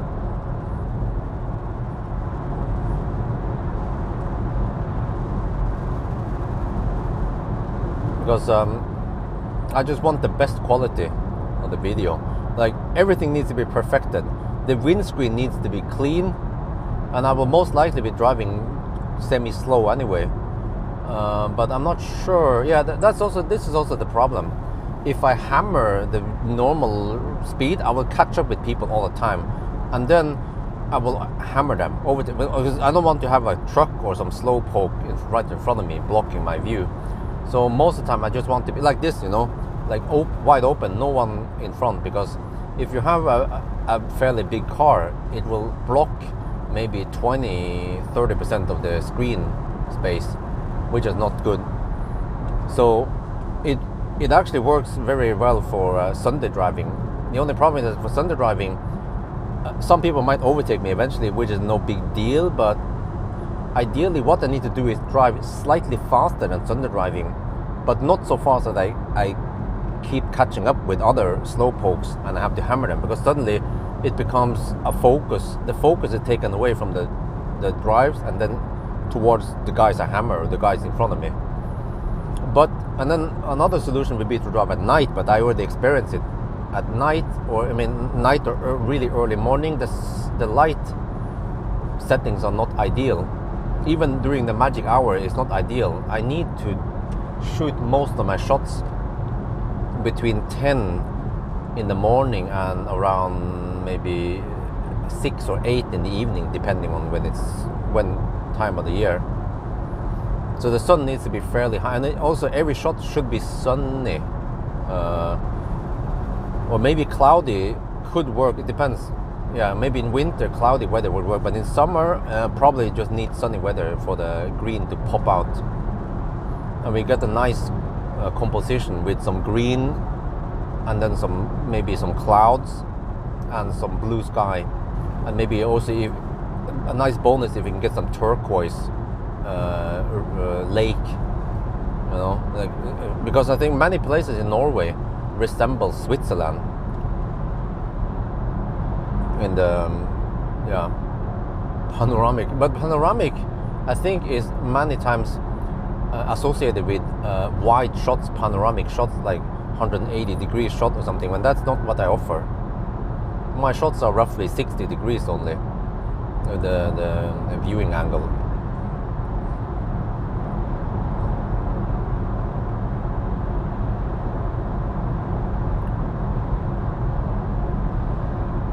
Yeah, but well, the thing is that TB is not unique, but Teslabjørn is quite unique. So, yeah, it should be. I think that the channel should contain Teslabjørn 4K. I mean, for now it's 4K. Eventually it might be 8K, but then I can easily just change the name. But for now, 4K is going to be the norm for a long time, maybe 10 years at least.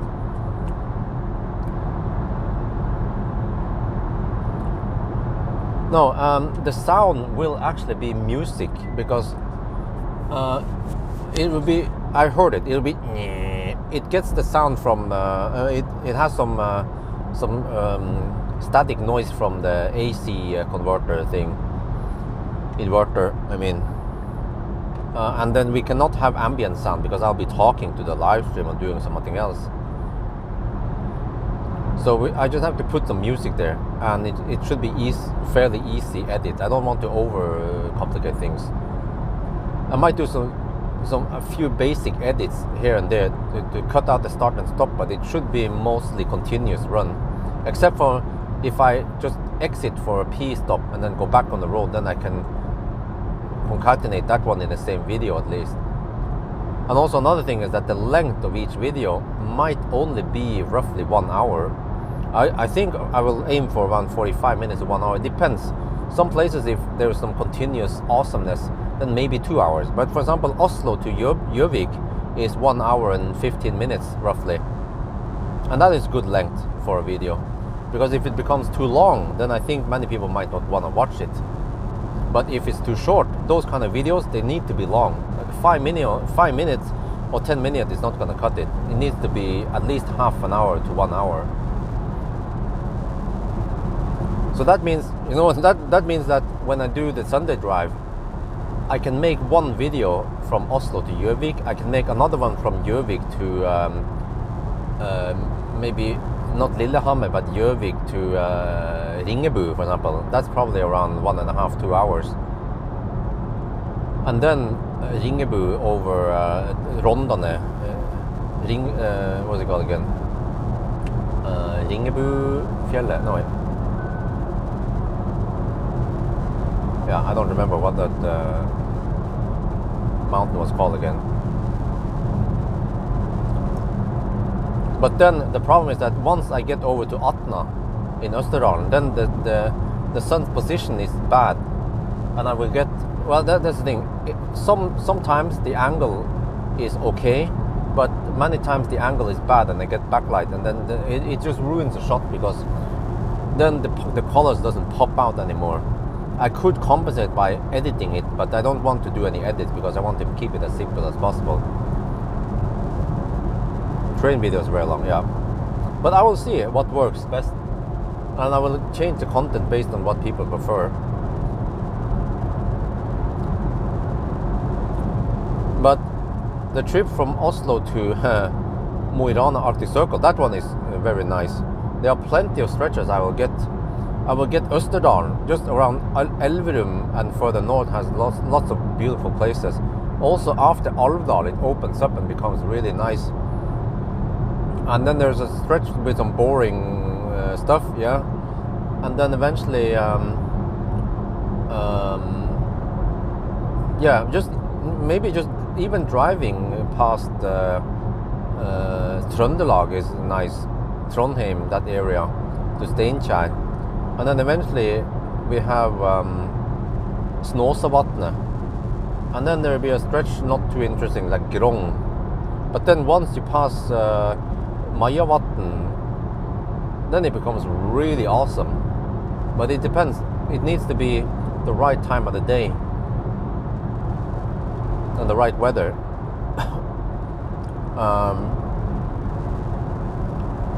Yeah. And then Saltfjellet. But also, yeah, also that stretch after Mosjøen, between Mosjøen and Korgen, that stretch is also super beautiful. And the thing is that I need to keep track of which part I have recorded and which day it is date, because one stretch can be recorded twice on each direction, and one stretch can be recorded roughly 3 times or 6 times total, 2 directions, but also summer, fall and winter. And for example, we have another nice stretch from Oslo to Bergen, super beautiful. There's so many nice stretches, and I have to split them up in many different segments. And I probably need to drive that stretch many times until I have collected all of them. Well, it requires lots of careful planning. One does not simply just pick up the camera and start recording. I have to time everything perfectly, and it also needs to fit with the car for the less shakiness.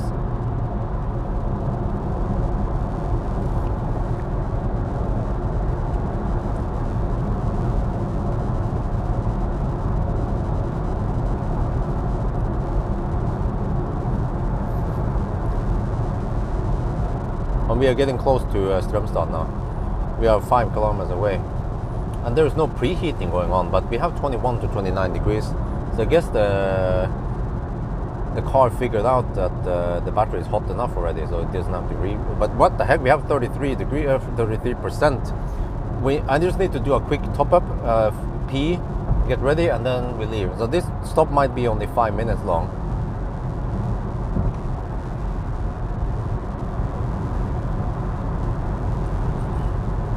Yeah, I think we need roughly 60% to get back home. Maybe even less when I think about it. No, roughly, yeah, I think roughly 55 maybe. 55 to 60%.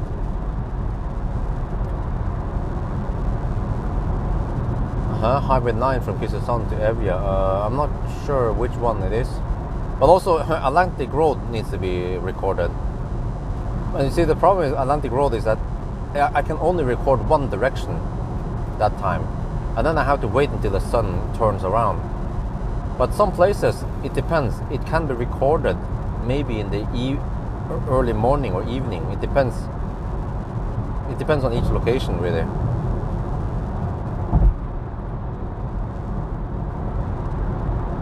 Open energy screen before charging, it stays on. Oh, really? Turn off HVAC then, and then you go here, EV,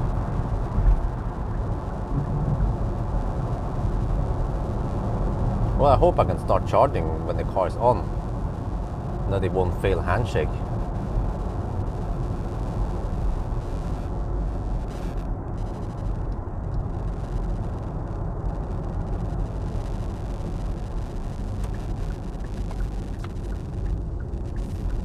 Okay, wait. Let me do a little status update then. 880 kilometers, 305 consumption. And we have 5 minutes of deduction, so we have 7, 8, almost 9 hours now in, well, 8 hours and 55 minutes something. 52 minutes.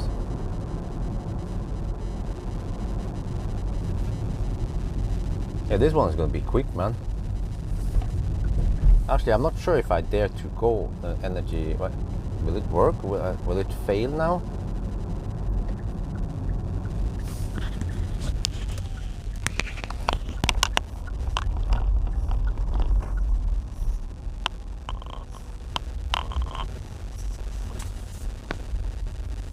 I don't remember which one here tends to fail, but I'll gamble that this one will.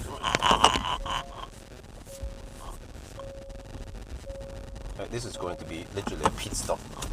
We stop for just 5 minutes.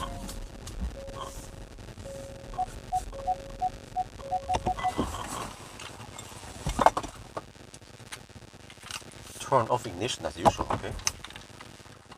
Wait, I need to record. No, what the heck, man? Oh, Jesus.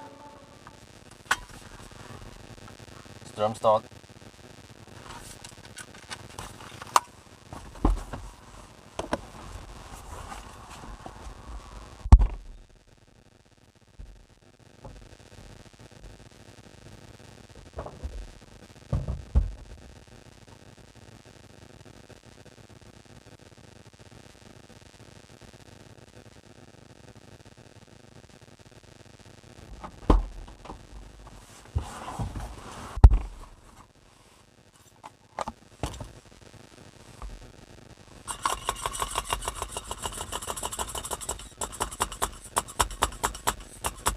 But initially I would just cover the area around Oslo and see if people are interested. If I don't get enough views and stuff like that, then I just screw it. Scratch the whole idea.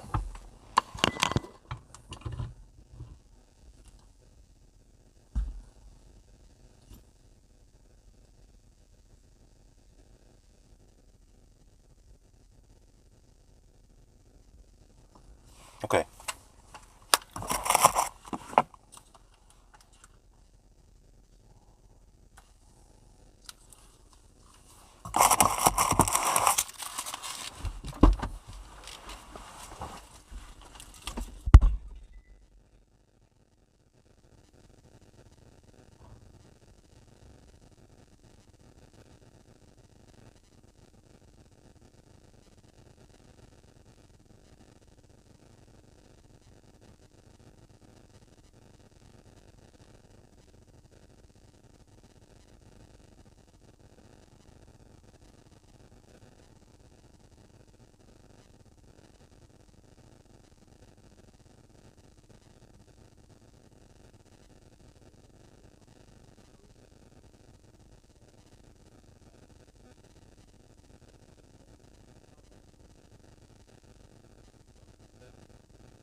Oh, the consumption was 310. Okay, that means 300.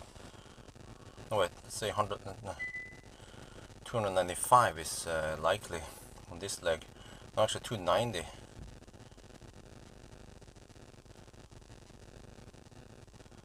Yeah, I need 60% or even like 57% or something like that. And then we can count 2 minutes of convenient charge. Was actually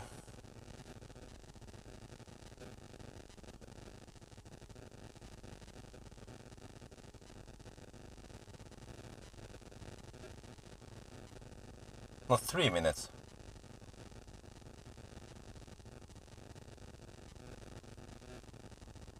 Okay, let me go outside and explain. Or okay, let me show here maybe.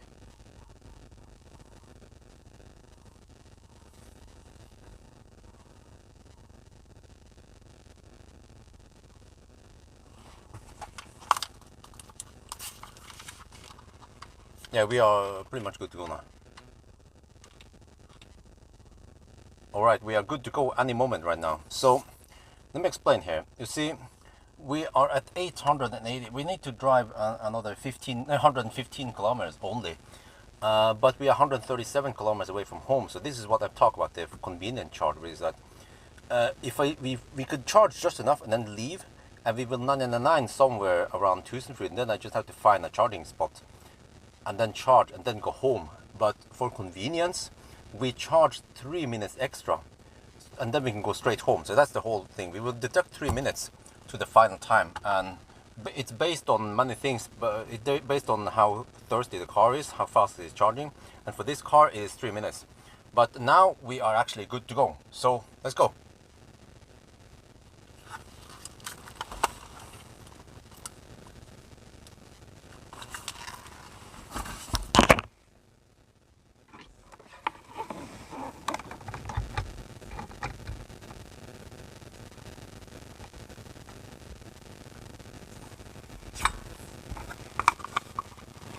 I have to actually, yeah, I think I need to take off my jacket this time.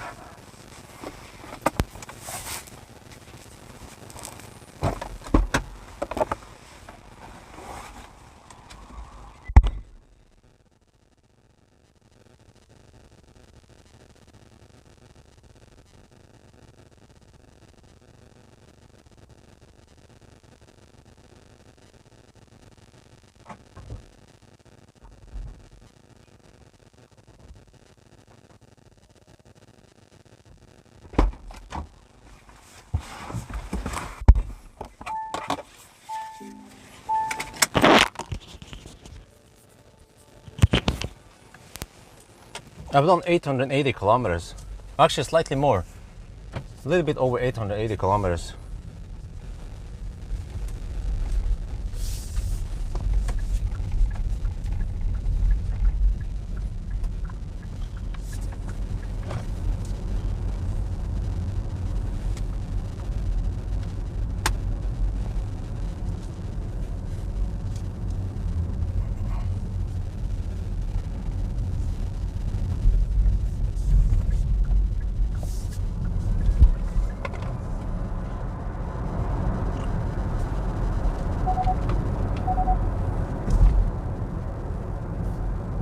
Okay, so we have a budget of 43 kilowatt hour to go home. We are charged 61%.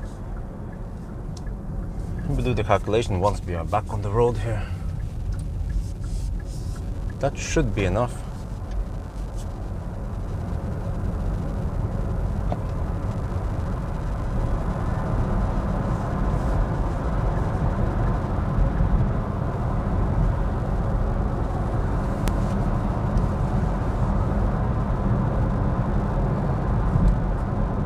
Okay, so we have 8 minutes of deduction total. The convenient charge was the last one. 3 minutes convenient charge. Okay, 43 kilowatt hour divided by distance 136. Oh, that's a budget of 316. That's plenty. So we'll probably arrive with 5%. Okay, so we have to go to 996 this time. and we are at 883. And what is the time? So we have to see, the way we count is that we started at 10:40. Wait, wasn't it 10:40? No, it's 10:20.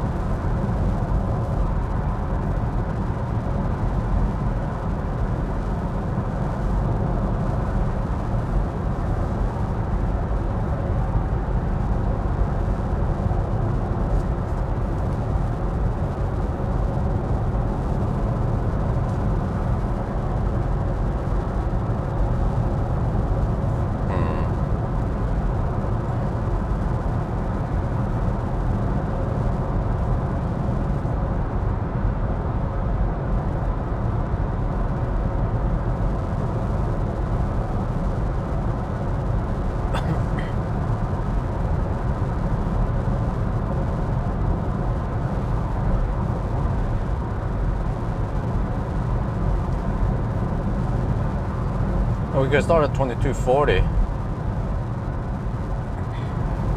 but then we have 8 minutes total, so it is as if we started 48. Okay, that means we add 1 hour and 1 hour and 12 minutes. Yeah. So if you guys are confused, what the heck is that? Well, we just take current time and add 1 hour and 12 minutes, and that's the current time we have. So 7, 8, 9. We are at 9 hour mark now. 9 hours and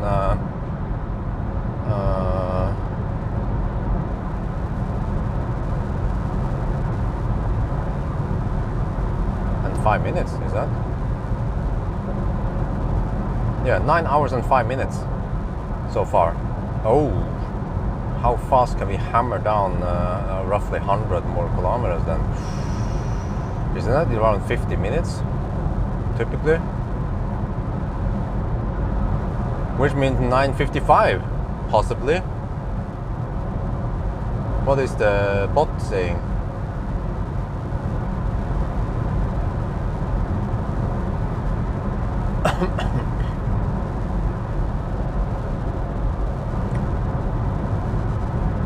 And we shouldn't hit too much traffic now on Sunday morning. Yeah, we will finish in less than 1 hour, so we'll finish before 9 on a Sunday. So there shouldn't be too many left lane huggers. Ideally, I need to start around 9 on a Saturday, so I could finish around 7, not 8 in the morning here.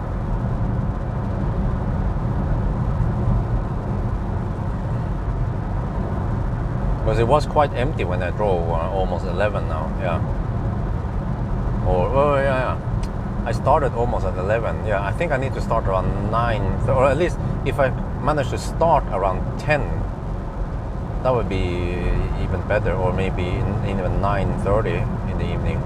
The Saturdays are usually really calm on the roads. Saturday nights and Sunday mornings.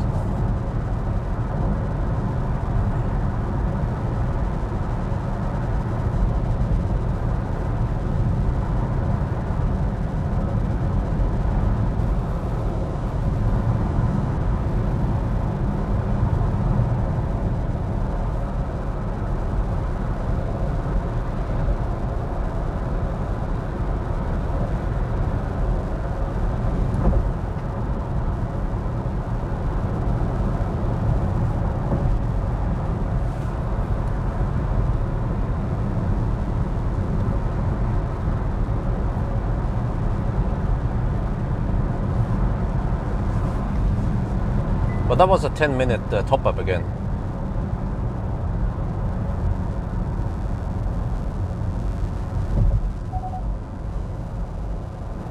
The last one here.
Okay, so it seems to be yeah, predicted now. I mean, we have most likely 9:50 to 9:55, but I don't think it will be 10 hours. So yeah.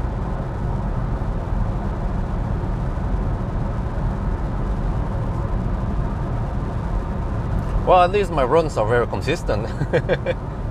You know, there's not like a big difference suddenly. For example, we are suddenly not seeing 10.5 hours, or we are not seeing 9.5. It is very close to the previous run, but the consumption was higher, but which indicates that the previous run must had more Colgate or slower charging in general, because the previous run was yeah, the consumption was a lot lower. Now the consumption is 306, or I think 305 corrected. Yeah, 305 corrected.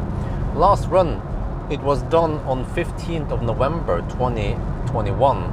That's roughly 1.5 years ago, and it was 6 to 7 degrees Celsius. Now it's slightly warmer, but back then it was only 263 watt-hour per kilometer, so it's around 40 watt-hour per kilometer less, and 40 is quite big. 40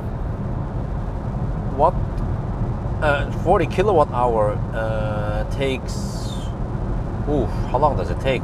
Depending on how fast you're charging, I guess. But it can take maybe like 10 minutes. So which means that there must have been a lot of Colgate that slowed us down last time. And we didn't, I mean, we had slight Colgate this time, but it wasn't that bad. And we had no Rapid Gate at least. Or let's say if we are charging at, well, how do we count this? Yeah, normally when we unplug, we have 150 kilowatt in many times. So let's say 40 kilowatt hour divided by 160. That's 15 minutes. Okay, wow, really? The Colgate last time slowed us down by as much as 15 minutes. Yeah, no preheating. I remember it just Colgated like a mofo. And then but then I don't remember. I think I did not run HVAC, did I? While charging, but that would cause the car to Rapid Gate.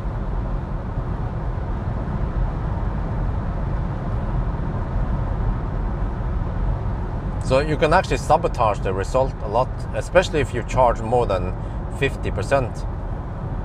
Because I did that, I demonstrated during the range test where charging speed was not critical, and I showed that when I ran HVAC, then the cooling was really bad and it Rapid Gated quite bad. So instead of getting 120 to 150 kilowatt, I was getting only around 60 kilowatt, and actually at one point it went really slow, like 7 kilowatt for a good 10 minutes before it ramped up again.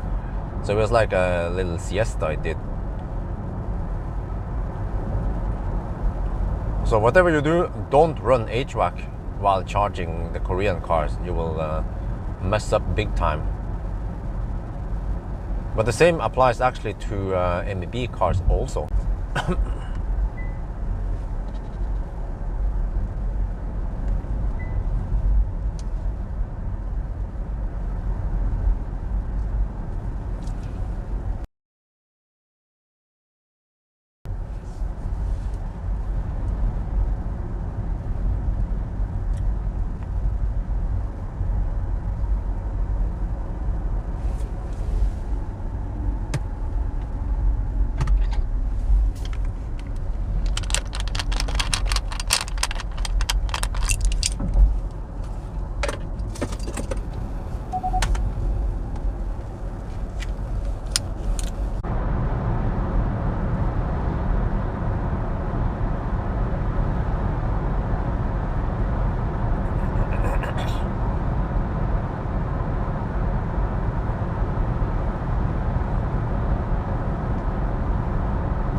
Are we back now? Back.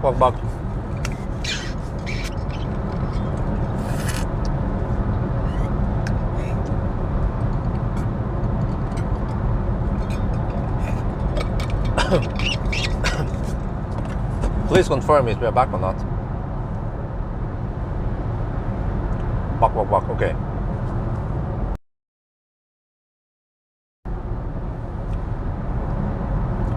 Well, I have to.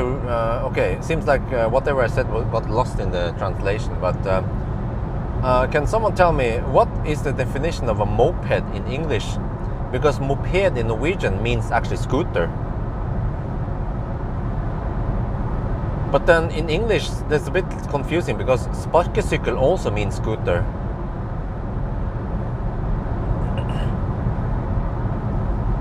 But because someone claimed that moped in English has pedals, and then I tried to Google it, and yeah, I'm not sure. Could seem like moped in English has pedals, and then the moped in Norwegian, that one doesn't have pedals. But it's limited to 45 kilometers per hour. And 16-year-old people in Norway can use moped. If you have to get the license, and you have to do test and training for it. 913 kilometers now, and what we do is we add 1 hour and 12 minutes to the current time, and we get the total time. So we are now at 9 hours and 19 minutes.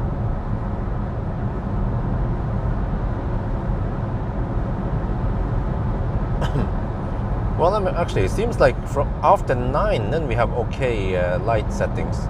The sun is in okay position.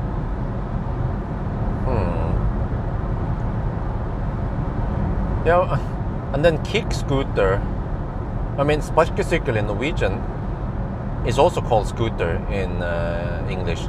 So we have moped, sykkel, sparkesykkel for different vehicles.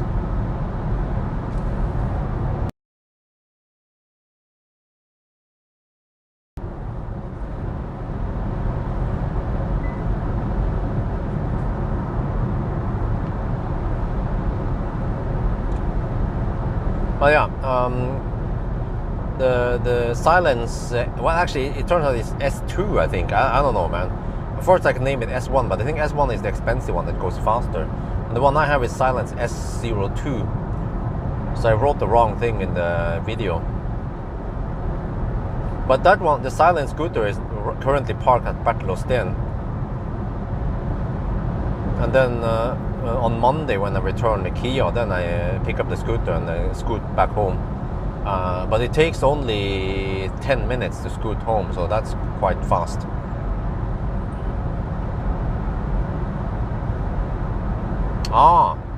Okay, you know what?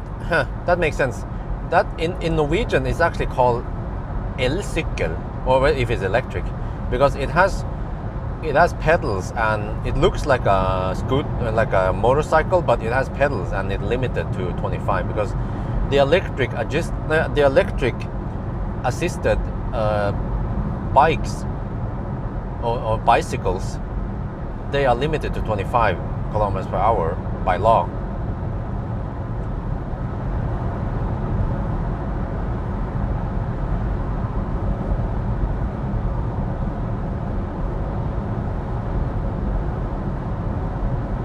Okay, but for example, the silence, do I call it a silent scooter or the silence moped? Norwegians will call it moped, electric moped. But I need to know the correct term for English.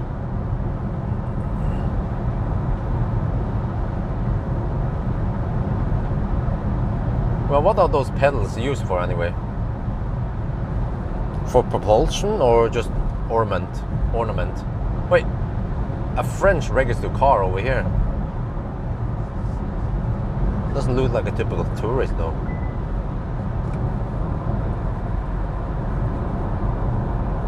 $920 kilometers. Wow, we get more and more cars on the road now. Eventually we get stuck behind some left lane huggers. Hula!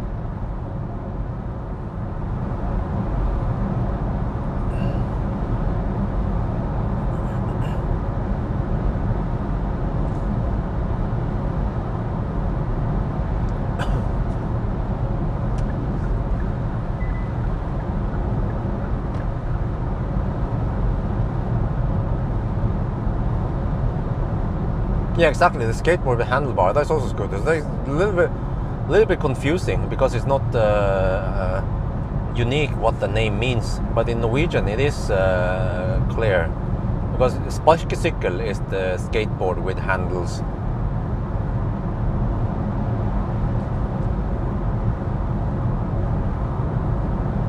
Which actually means kick bike, literally.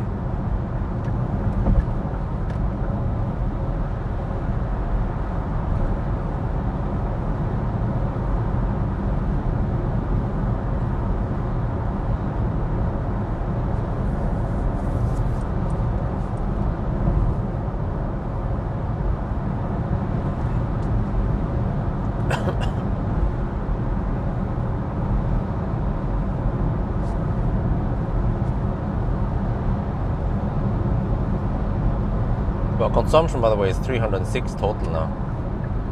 That's roughly 40 more than the previous run. Holy crap! And somehow we have managed to match the speed, so that means that charging speed must have improved, or yeah, it doesn't Colgate, I guess. We must have lost a lot of time on the previous run then, because of Colgate.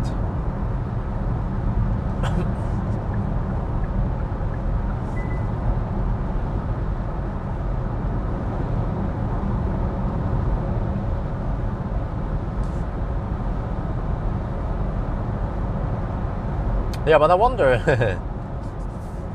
if I can borrow it for a while. They didn't say any limit. They just said, "I'm going to borrow it," and yeah.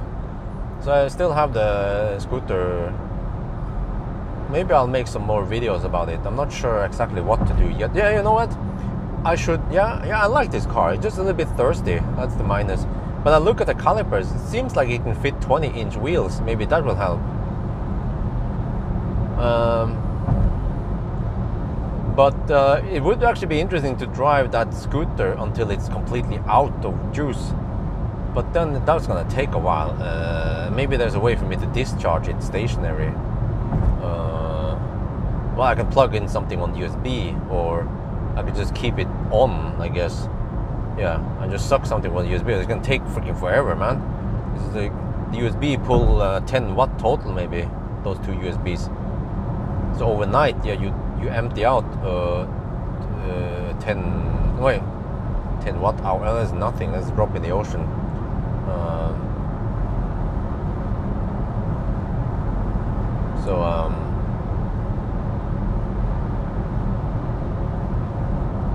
Well, unless I can discharge it, like there was some kind of, I can use it as a power bank supposedly, but then you have to connect some stuff to it, which I don't have. But I could just keep it on with the lights on and everything, and then try to suck as much from the USB and see if I can discharge it over a couple of days. But it has to be parked in the garage at night. Or actually, in the garage, yeah. Like it can be parked in the garage when I'm out driving.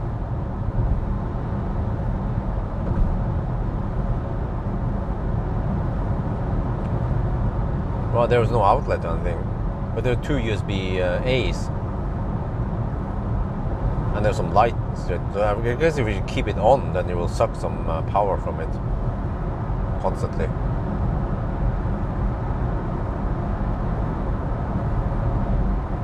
But I'm not sure if that will make any.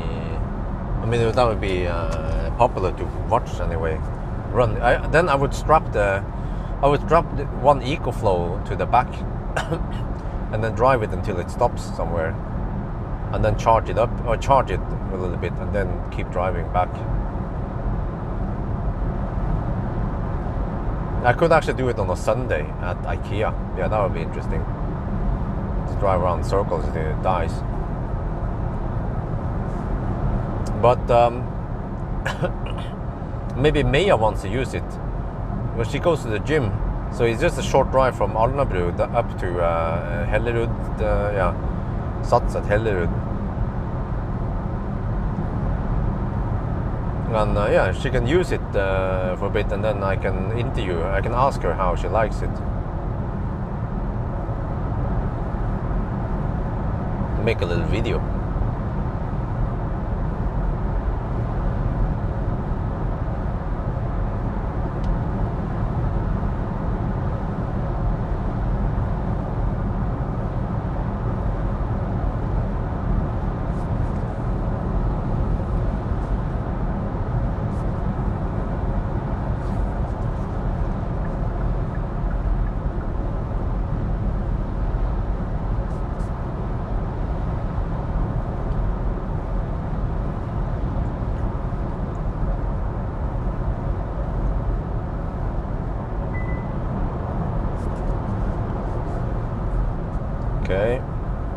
932.5 kilometers.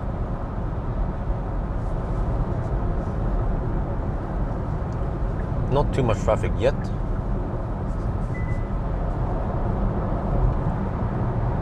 But we are currently, we are almost at the 9.5 hour mark now. Let me check current drive. Current drive is 319 watt-hour per kilometer. Ooh. Well, it's going to lower.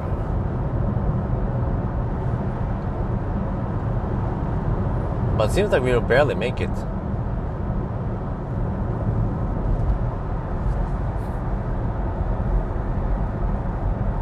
I might have underestimated the consumption a bit. But we did go to 61%, which should be plenty, right? Well, let me see. We have almost 30 kilowatt hour. Let's say 29 kilowatt hour, 29.5 divided by remaining distance, 83 kilometers. Our budget of 355 now. Okay, the budget keeps growing, so that means that we are spending less than the budget.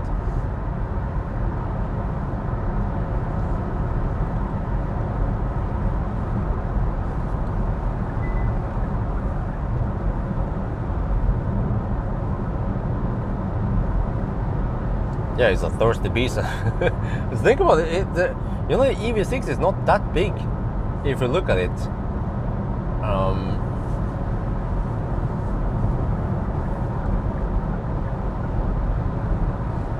Size-wise, okay, size-wise, it's smaller than the Model Y. It's like an ID3 that has been stretched a little bit, but it's also smaller than ID4. I'm not sure which car that matches this size.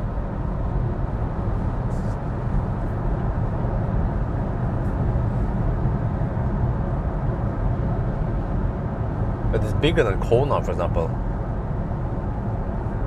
Maybe similar to E-Niro.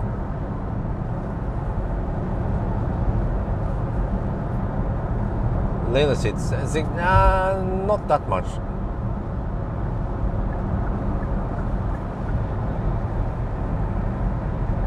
Okay, we just passed the 9.5 hour mark now. And we're at 938 kilometers. Consumption has dropped to 305. But it might go up again, we'll see.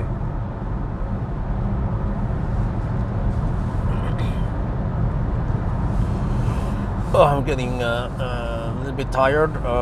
This is always a problem. Once I'm home, I have to walk Dolly quickly. She wants to pee and maybe poop in the morning. And then Isabel is up, and then I'm not sure if I can get any sleep. I'll be dead tired.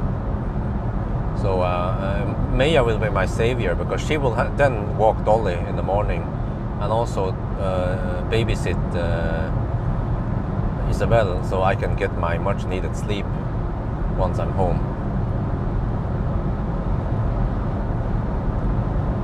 Which means that if I hire someone and they do the stuff that Maya would do, that is supposedly what I heard from my friends, that is 100% legitimate to use my company's money for that.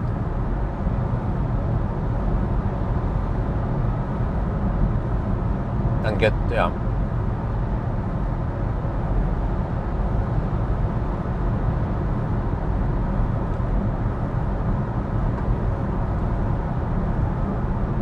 But supposedly the way I understand is that it's because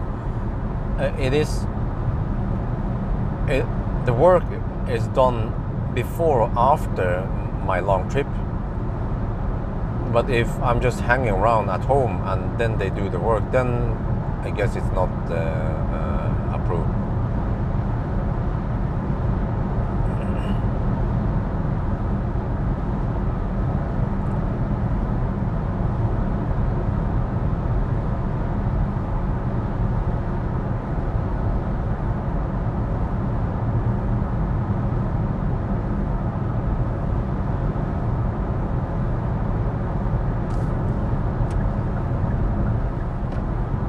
This car slows down really early, so I should change lane early, otherwise it starts, yeah, it starts slowing down.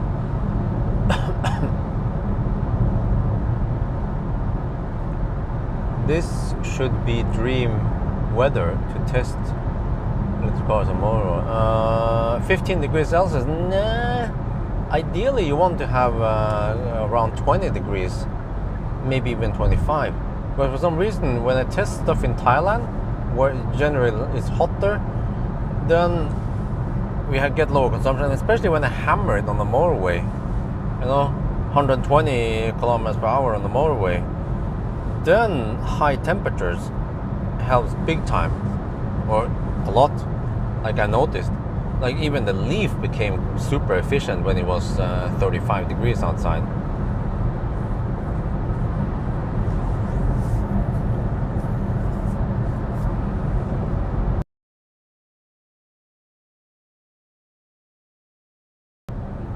But then, not well insulated cars like a Model 3 seem to suffer when it gets really hot.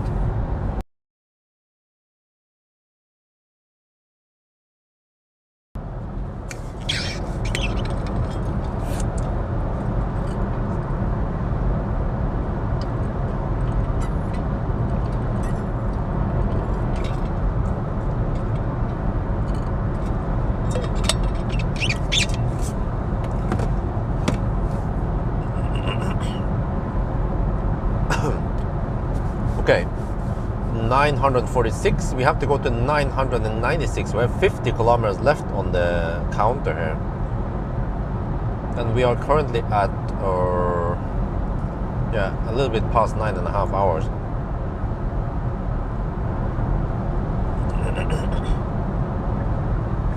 So that, it's possible that it's going to be 9:55 again.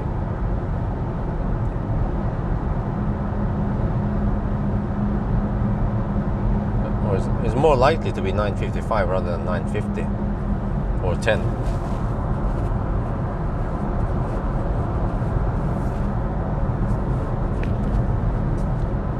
Oh, got to be careful. There's a ranger. There's been viltulykke. There's an animal has been hurt and he needs to put it down. So he's walking, trying to track the animal. I think that's viltnemnda.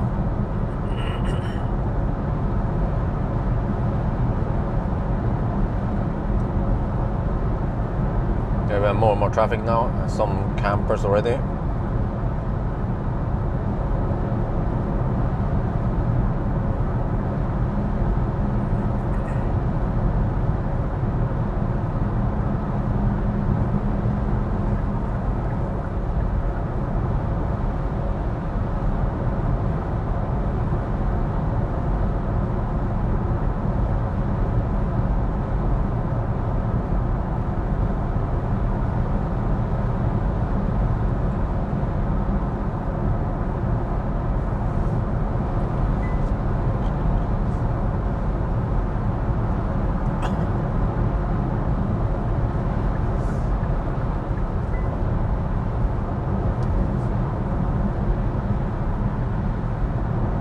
Good boy, good boy.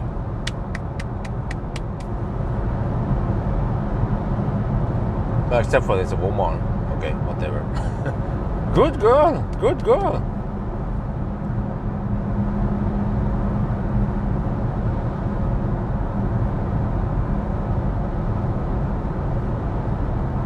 Then she went back to the left lane.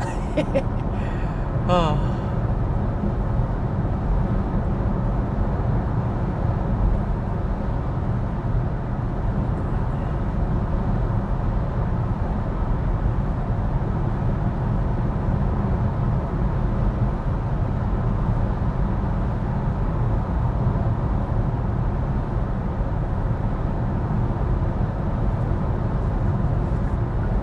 You know, I'm starting to think that maybe Norwegians, they are afraid or they are not good at changing lanes. Because if you move over, you have to be changing lanes all the time. And you have to look in the blind spot. And also if you're on the right lane, you have to deal with merges. But as long as you're in the left lane, then you have less stuff to worry about. Maybe that's why they hug the left lane.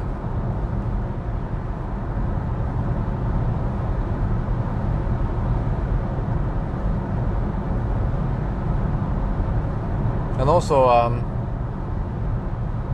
when it comes to the Sunday driving, ideally, I need to make the shot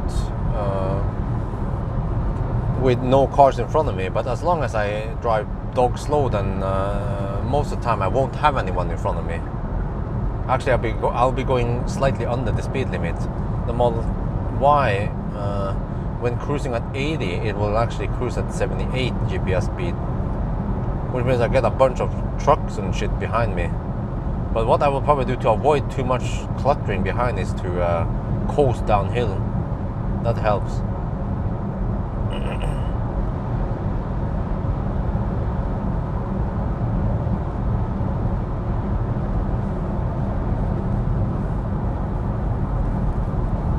But fortunately, Norwegians, for some reason, they don't want to hammer. Like even, like when I'm so surprised many times when I do the Sunday driving in Norway. There's a bunch of people behind me. Nobody, like freaking nobody overtakes, even if there are plenty of opportunities to overtake. And they might even be sitting in a fast electric car and they could overtake, but they don't.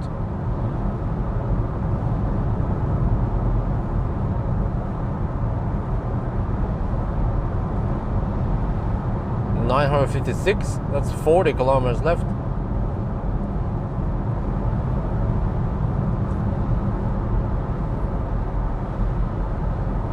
But you see, if I would try something like that, try to pull off some Sunday drive and also record video in Germany, it wouldn't work. I would be hammered left and right.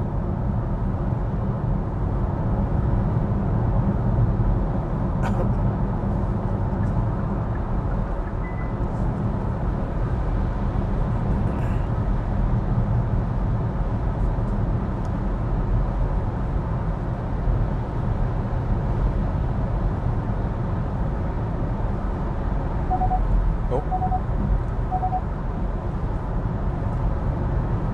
958 kilometers. What is the time now? Oh shit, we are already at 8:41.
Auto lane change, okay. Don't care about that one. Car bugs me that I can use auto lane change, but then I have to press OK to enable it. Why can't you just enable it by default when it's available? Don't bug me about it, don't beep me about it. Oh, we have a camper.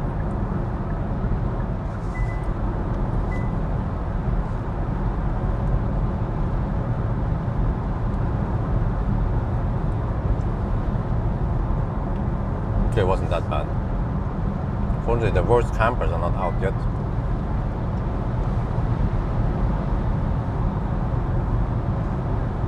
$962 kilometers.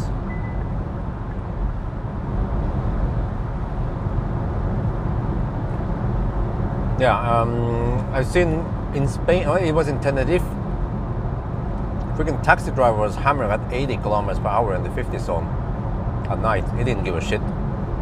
I would never dare to drive that fast, even at night.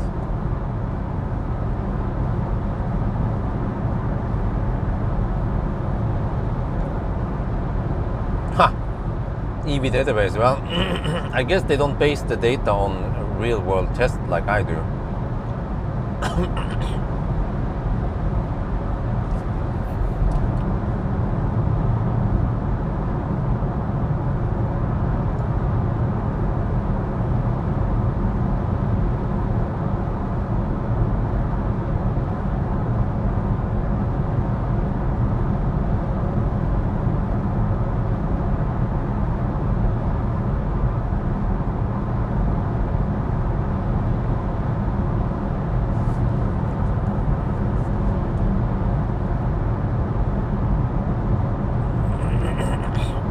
965. That means 31 kilometers left.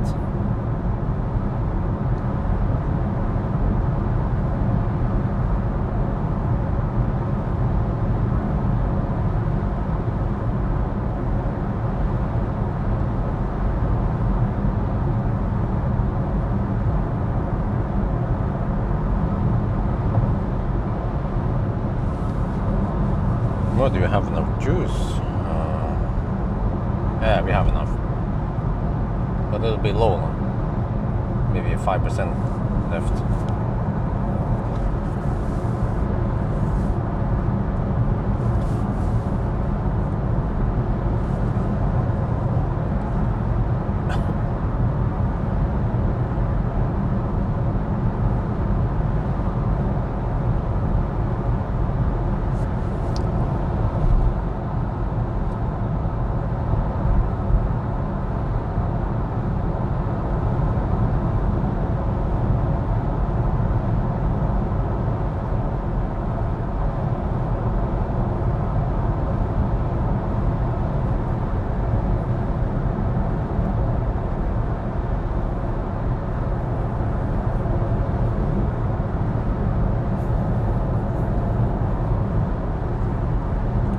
With the Model Y, I might want to bring water and bucket so I can clean the windscreen properly.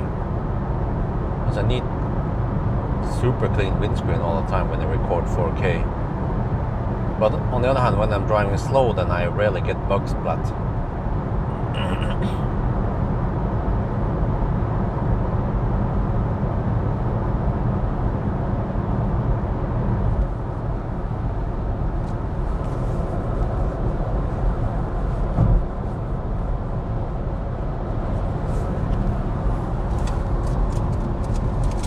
Well, it means that I'll be home by roughly 9. That's good. I get there right for the party. The electricity price is supposed to drop at 9 and then 10 even more. No, it was again. Yeah, there's a first drop, but yeah. Actually, from 10 it's really cheap today. That's good because I arrive with low battery and I can just let it charge. And then if I need to go somewhere, I can use the Model Y. Well, guys, another thing here. I'm going to sell Millennium Falcon. Yeah, I said I will not sell him again. I said that many years ago, but I realized that I don't use him that much. I look at the insurance, I look at the mileage and stuff, and I realized that I have used him 10,000 kilometers per year, and most of that driving is some test I've done, some 1,000 kilometer challenge and trip to Iran. Yeah, so most of the time when I'm not doing those tests, then it's just sitting there, and I pay. Well, at least I paid 1,700 NOK per month for insurance, which was too high because I set it to 20,000 per year. So I lowered it now to 10,000 per year, and I tried to tweak it to get lower insurance.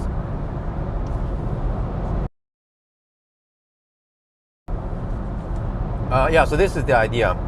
Marcus, he considered it. He might buy it and then he will rent it out. And then I can just make a video and say, you can rent Millennium Falcon now. But I don't have time or the right tools and the right people to do the whole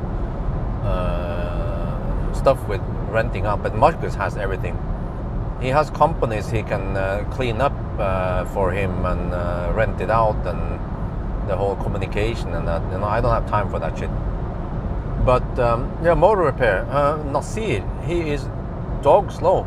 Like I emailed him over a week ago, and then they said, and then he didn't reply, and then I SMSed him, then he replied, and then they said that yeah, 1st of June he's ready with a technician, and then I said 2 days ago, or yesterday, I mean 1 day ago before June, 31st of June, I said okay, so tomorrow, which time should we do it? And he stopped, he didn't reply, so he is super slow replying nowadays. He's become super sluggish. He was not like that before. So next time Millennium Falcon breaks down, we will go to Elbilmek instead. I think Nasir, he is way too busy developing EV hub. Takes up all his energy and time and concentration. And he's probably just repairing the stuff for me just to be nice. So here's the plan then. I will sell, and I also need the cash. I need urgent cash for Millennium Falcon. Plus that, I realize that I don't use him that much. It costs money. Okay, Mr. Green, they sponsored me some money. That was several years ago. And then after that one, it was mostly just sitting there. But it has some nice upgrade, like CCS upgrade, MCU upgrade, nice.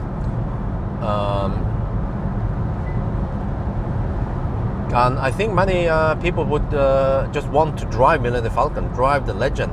And if I need to use Millennium Falcon for some test, some challenge, some race or something, as long as it's available, then I think I can just borrow it for free.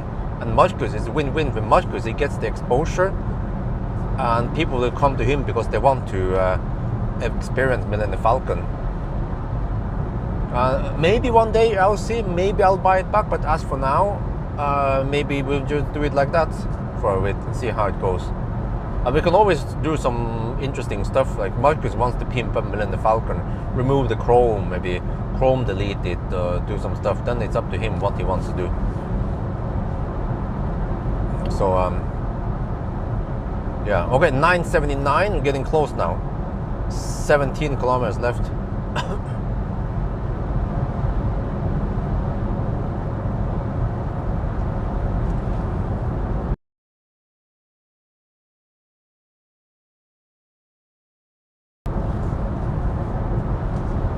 But yeah, if I think about this, there is some depreciation with Millennium Falcon every year. Like,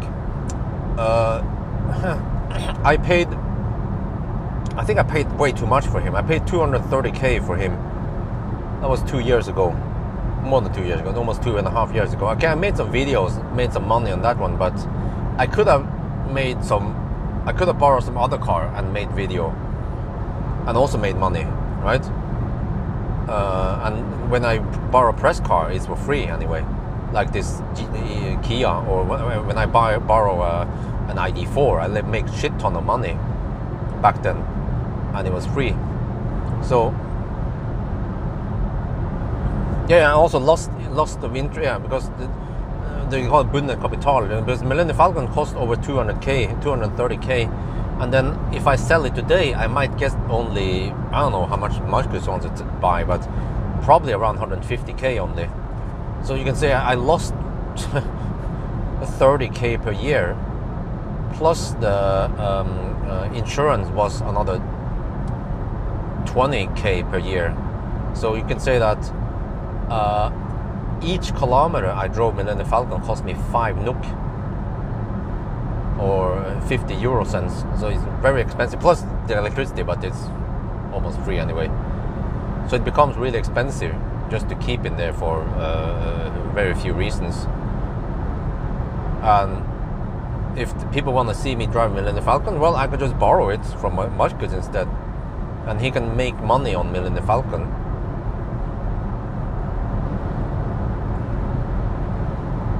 And well, actually, the money he makes is not that big. The money he makes on Millennium Falcon for renting is probably just paying the cost for insurance and depreciation, but he will be gaining a lot on exposure. And of course, we rip off the Mr. Green sticker, and I think they need to apply a new layer of coat, by the way, at Pit Stop Bilplayer. I can do that stuff and make some videos and make money on that one, of course. And then Marcus wants to put on Marcus Bil on Millennium Falcon. So, okay, whatever. Marcus Bil is like, yeah. Millennium Falcon has become this sloppy second. Yeah. Okay, 985. We are currently at 9 hours and 54 minutes. Oh shit! Wait, what? It's gonna be a 10-hour run. Or wait, did I miscount something? 986. We have 5 more. We have 10 more kilometers. Possibly 6 more minutes then. Oh shit! It's going to be a 10-hour run. Damn. But it makes sense though, because we consume so much more. Yeah, that makes sense. So maybe the preheating speeded things up by about 10 minutes, but then we spend more juice, so we have to charge 15 minutes longer, so that becomes 5 minutes slower. Yeah, that makes sense.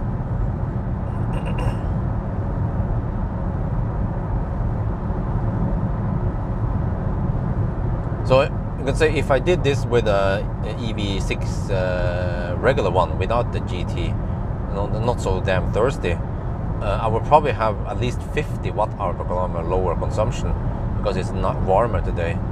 So then we can be, then we would probably be at 945 maybe.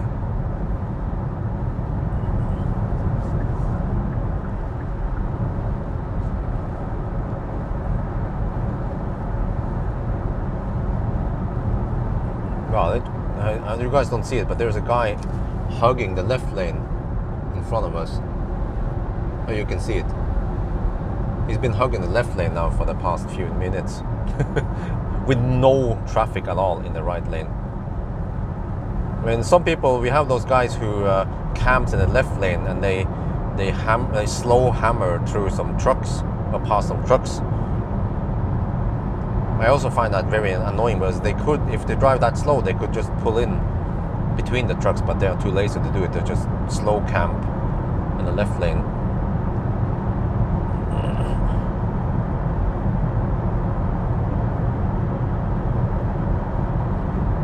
Oh, 990 already. I'm getting close now.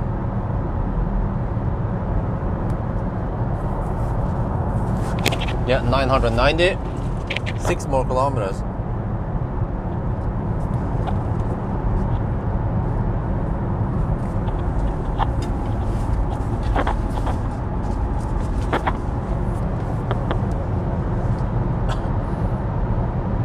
Okay, we have 20 kilometers. I mean, 20% left, but I guess by the time we are in Oslo, it will be lower. We'll see.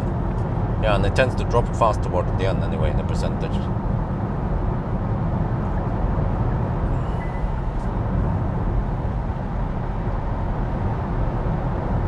Oh shit. Oh man, this is exactly what I'm talking about. A freaking camper who will just slow hammer, and he will camp all the way to via Tusenfryd. He will not go in here because there's another van in front. Very typical, these these Mitsubishi Outlanders. They just camp like this.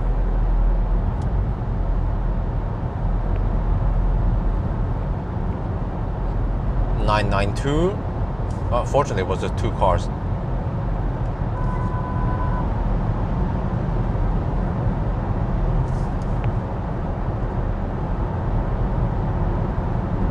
We're at 957 already. Yeah, it's going to be a 10-hour run.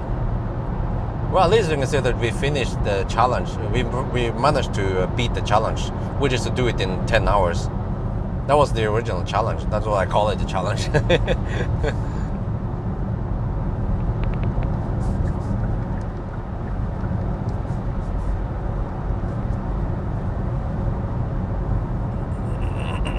$993.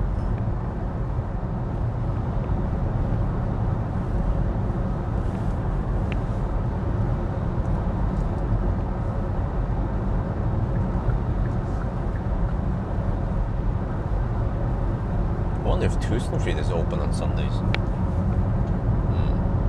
That would be prime time for the amusement park to open, right?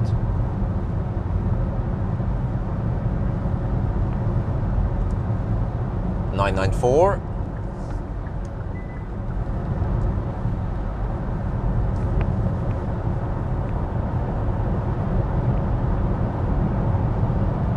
Wow, very long message, Paolo. I can't read it right now. I have to focus on 999. Try to make the message a little bit shorter, and it'll be easier for me to.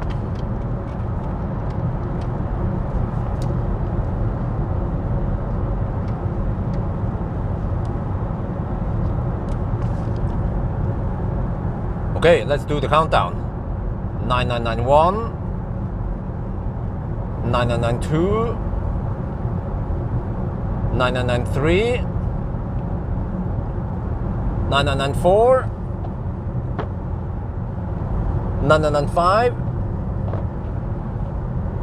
9996, 9997, almost there, 998, 9999. Okay, come on, 1000. Woohoo! Consumption 304 watt-hour per kilometer. We had to correct for that. Time 8:48. But with all the deductions, what we have to do is we add 1 hour and 12 minutes from what was before midnight, and becomes 10 hours exactly. Whoa! This one is 5 minutes slower than the other EV6 non-GT. Oh.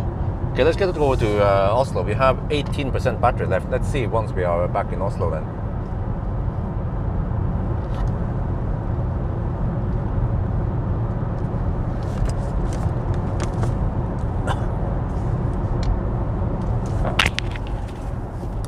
Okay, what was the message again? If you can make it shorter, I will try to read it.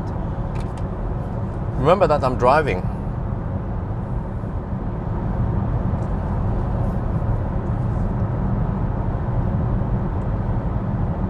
Okay, so that was 10-hour run. Yes, test the acceleration. 3.6 seconds. 3.5 is on spec. It was skidding a little bit, as if it was fighting to get enough traction. And I also had traction control on, but I had to be in Sport Plus mode to get all the power. When I was in regular Sport mode, it was something like it was more than 4 seconds. I was like, huh? What the heck is wrong here? 4.2 or something, I don't remember. And I was like, Sport Plus, okay.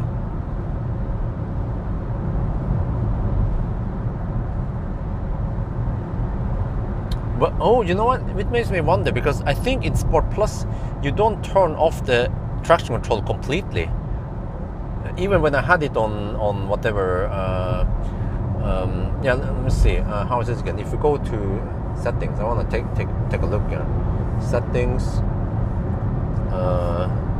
vehicle. Wow, the lag though. Every time I press it, I had to wait almost a second before the UI responds. My drive mode, okay. My drive mode, the yellow button. Motor, Sport Plus. Steering, Sport Plus. Suspension, Sport Plus. LSD. What the heck is LSD? Electronic limited slip difference. Oh, Sport Plus. Okay, I can have it in the normal or Sport or Sport Plus. Okay, and then the ESC. That one is stability control. It's set to normal. Oh, now it bugs me with low battery. It's set to normal. Improve handling. Yeah, but still, let me try something here. Okay, so that's what I've set it to, normal. But when I press the yellow button, then we get that I cannot use cruise control. We have the ESC off symbol, which should indicate that ESC is not on or not completely off. I mean, not completely on, like it's partly on only. Which makes me wonder,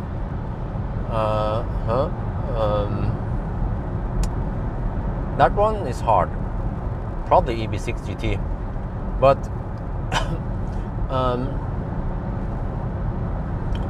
this is definitely not my favorite EV. Kia EV. Well, do we have any choices? I guess no. So yeah, that makes it the favorite EV. Yeah, favorite Kia EV. If I have to choose a Kia. But back to the thing. It makes me wonder. When we were in Frankfurt and we had that driver, I didn't pay attention, by the way, but that driver that was driving for us, maybe they did it on purpose. They had this professional driver there because they knew that for the maximum power, you have to partly turn stability control off. And we've even seen some press drives where people spin around in a closed track, fortunately. So they don't want accidents to happen on the Autobahn. But then in order to unleash all the power, you have to be in the Sport Plus mode, which is kind of silly. So yeah, but then I mean, if they let people drive themselves and they are in the regular sport mode or in normal mode, even you have the same power anyway, then you don't get the power. You get 480 horsepower only, not 585. So that could be the reason why there was this driver driving for us.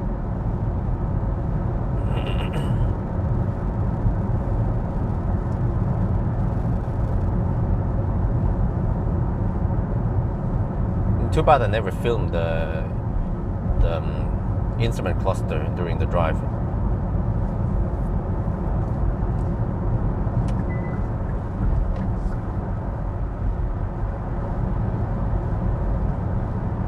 Okay. Yeah, maybe we charge a little bit too much because you have 14% now. We are almost home.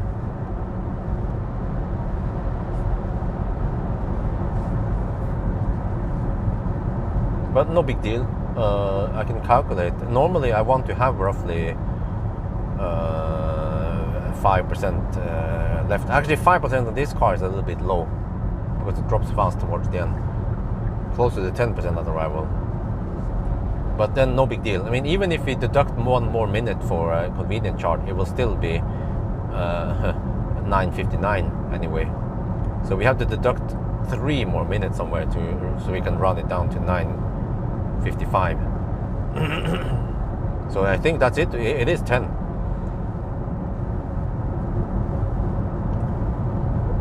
What was the percent? I don't know, because it doesn't I mean, it resets every time. It resets from when we start the engine or the on button.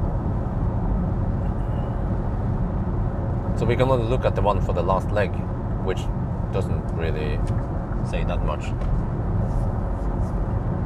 because it was only cooling the battery after we finished charging. But then if we would go to the next charge, it will also heat up the battery before the next charging session. Yeah, bye-bye. But we managed to not get stuck behind too many campers, so that's good. Now I just have to plug it in there. Yeah, it's almost 9. Well, actually, it's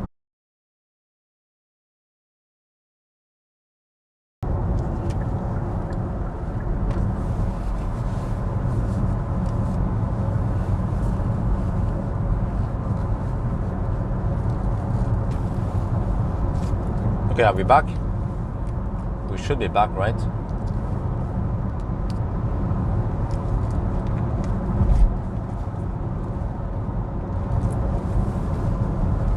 Back, okay. Yeah, we have 12% right now. So we might have charged a little bit too much, but not that much.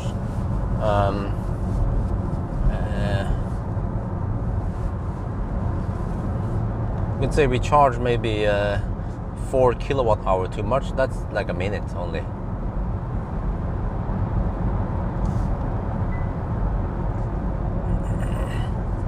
Still very low traffic before 9 on a Sunday.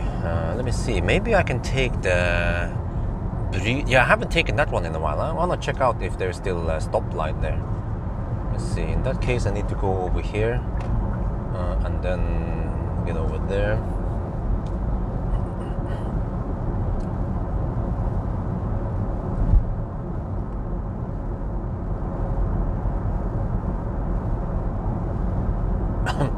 Because normally this would be the fastest route home, but lately they have been working so long with that stretch, and there's a stoplight which slows down everything and it becomes annoying. We can check it out. I've been avoiding this stretch for a long time now because of the stoplight. You will see soon.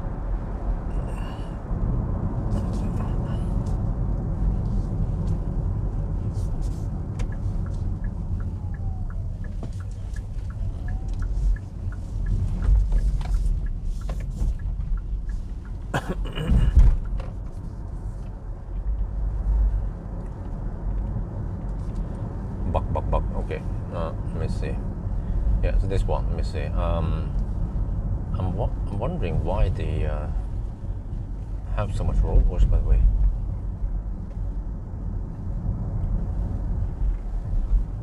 Okay, here, let me see.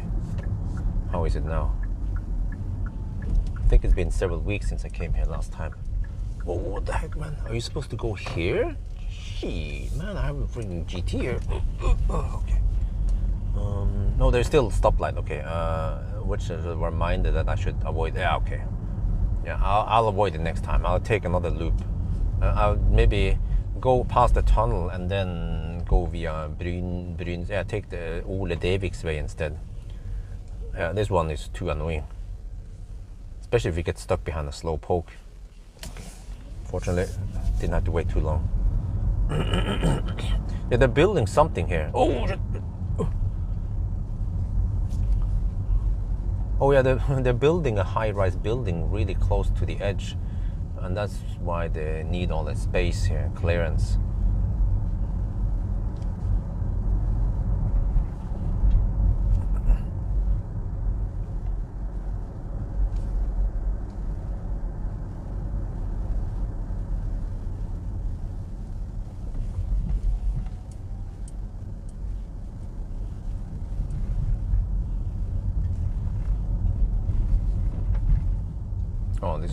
This road is so shitty. Wait, someone asked me earlier, can you test the cars on rough roads? Well, yeah, I can test it on this road here. You can just drive it back and forth here. We have freaking roughness right here, rough in the jungle. Pretty much all the roads around Alnabru is really rough, full of potholes and yeah, really poor maintenance. Okay, 11.5%. Seems like I charged a little bit too much, but no big deal. We're down to 7.6 kilowatt hour. So by the time we are home, it should be around 7 kilowatt hour, or around 10% left.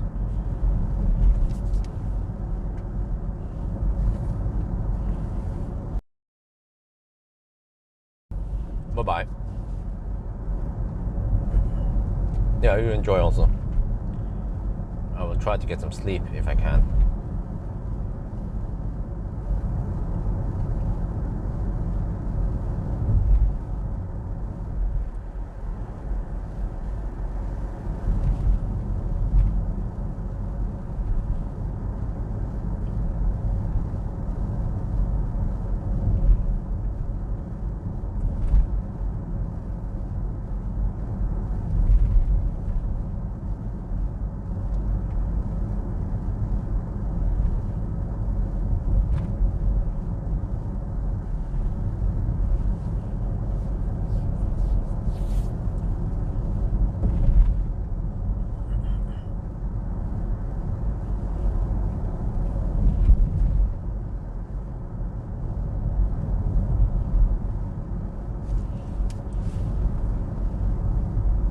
Bedtime, yeah, okay, yeah. Well, bedtime? 9 in the morning? What? Okay, well. We're back in Oslo. Alnabru. Oh. The rough roads are back. Oh, shit. Oh. Wonder if wife is up. Yeah, she should be up by now. Before she got a baby, wifey could wake up around 10 or 11 sometimes. But now, with a baby? No.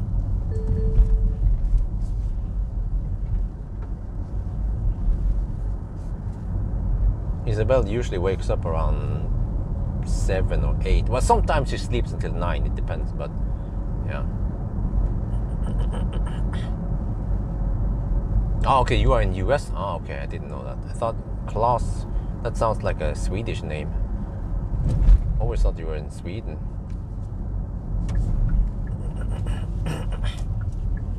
Then yeah, huh.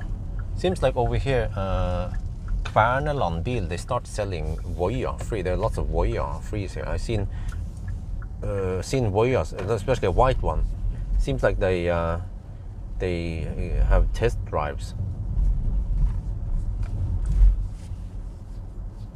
But all those Chinese cars, I mean, many of the Chinese cars, they don't give me many views. And then also, I read today that the sales on Chinese cars has declined in Norway. I wonder if it was Elbil24, Elbilforeningen, and they wrote about it. So yeah, I'm not sure what's going on. Why Norwegians don't want that many, or not that many Norwegians want Chinese cars anymore.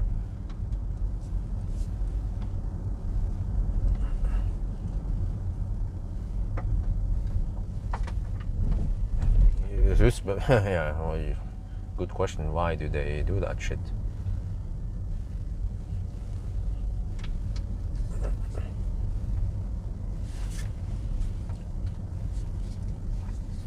Millen Falcon? Nope.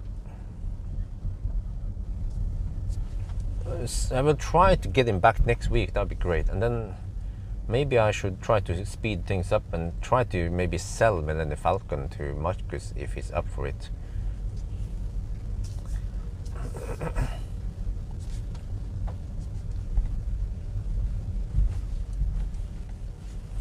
We can make some content together. Wait, did I forgot to turn on HVAC. Wow, I've been driving without HVAC ever since Strømstad. Well, I guess if you get the sun in the right position, then you don't need any HVAC. Annoying kid, yeah.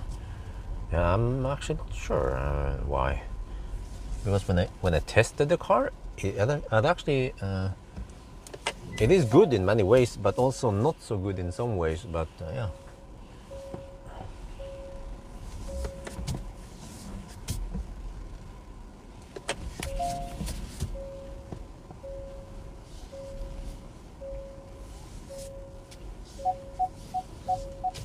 But in general, the Chinese car, well, it depends. Some of the Chinese cars, they are really a good value for money. You know, maybe I should make a video about this. Okay, we have 11% left, 7 kilowatt hour. So you can say seat comfort here. It's a bit hard. I can show you here. The seats are bucket seats. They don't have any adjustment on here, and these are just manual seats, and they feel a little bit too bucket-ish. And so okay, they have this sporty image, the green stitching and so on, but not that comfy. Tesla seat or BMW seat or pretty much anything else is more comfy than this one. But if they're trying to make some kind of sports car, then yeah, I guess it makes sense to have these seats, right? But yeah, I mean, even Porsche seats are more comfy. I mean, they're not uncomfortable, just feel a little bit hard, and I feel like when you get the GT, the expensive 700k car, then I expect some electric seats with memory at least, but not just manual slide, manual adjustment here, and manual steering wheel adjustment. Okay.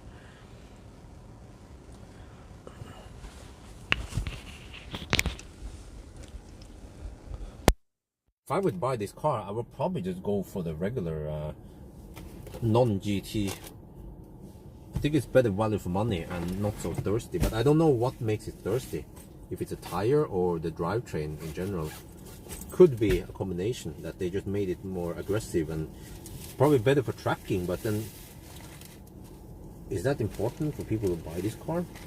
I'm not sure.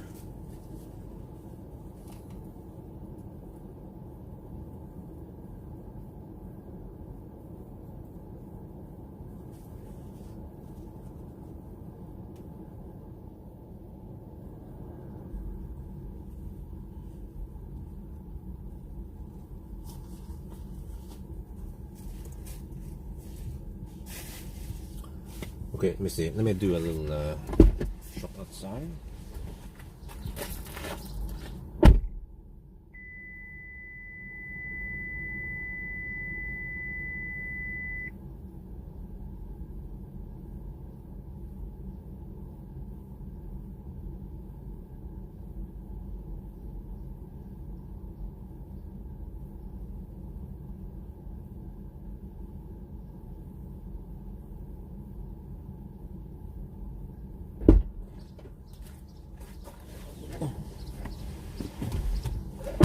I'm not sure if I plug in now, if I will mess up the HVAC here. No, probably not.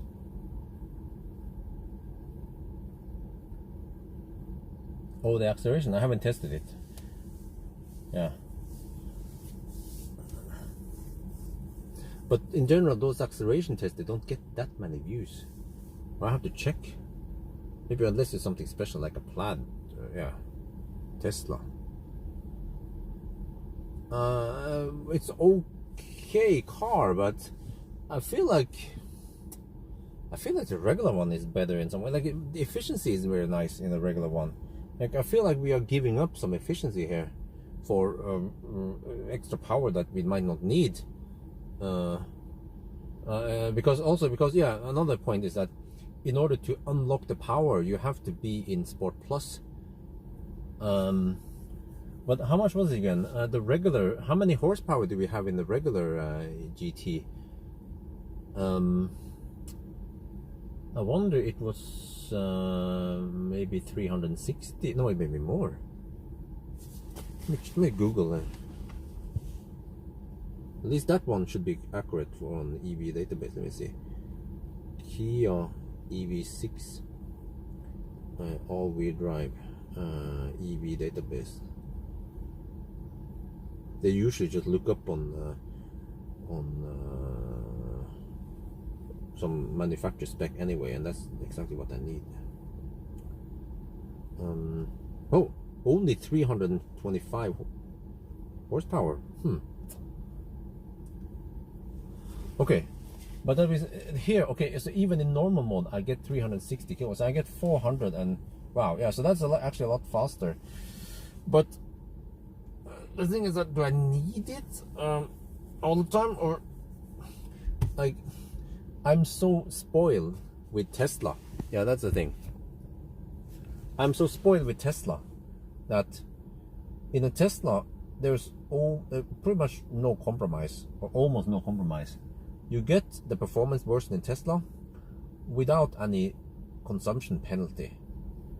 Except for that the brakes are slightly bigger, so you can't use 18-inch wheels, for example. You can't use the smallest rims on the Tesla, but you have to usually go up one size. Like for Model 3, you have to get 19 as minimum. In Model Y performance, I assume 20 inches minimum. But that is still good comfort, good consumption, plenty of power, and the power is always available in the mode. You don't have to go in some special Sport Plus mode to get it. Yeah.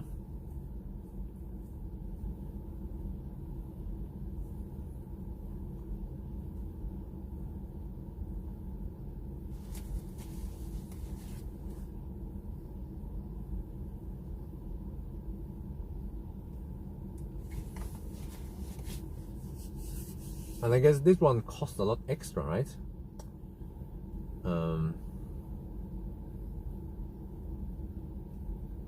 But it goes pretty fast. I mean, the GT is it's right on par with an i4 M50. Model X, I'm not sure, because the summer is filling up now, so it will most likely be after summer, maybe in August or later. But I'm not sure if I can get my hands on the Model X. That's the thing. Are you in recharge? No, I'm not at the recharge. I'm at home. Or do you mean if I'm charging? No, I'm not charging.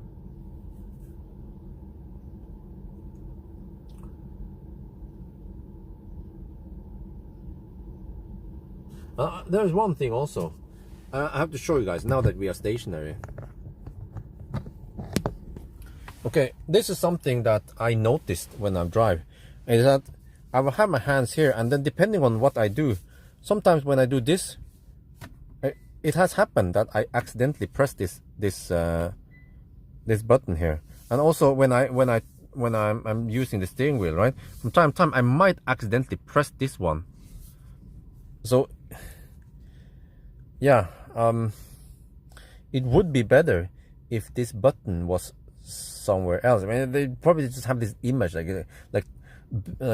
Porsche, they have this dial, right, that actually, what was it again, I think it was Ionic. They have also this, but it looks like something you can dial, but it's not, it's just a button.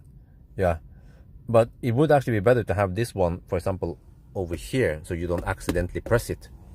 So having something, it's just something I noticed. Maybe it's not a problem for other people, maybe I'm clumsy, but yeah, I actually touched this by accident. So yeah, but I need to do make a summary. And the light conditions right now are okay for the thing, so I should finish the summary now. And I should also document that we charge a little bit more than needed, but it wouldn't make any difference anyway.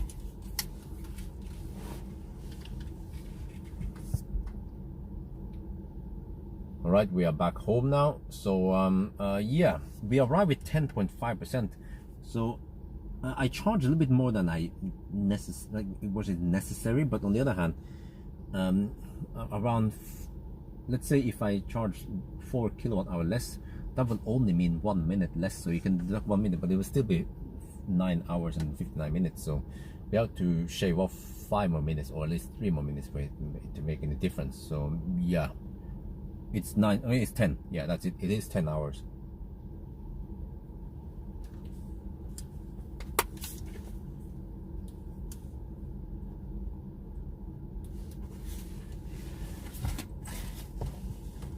Yeah, you know, after testing so many cars, I noticed that many cars, fortunately, the Korean cars are not like that.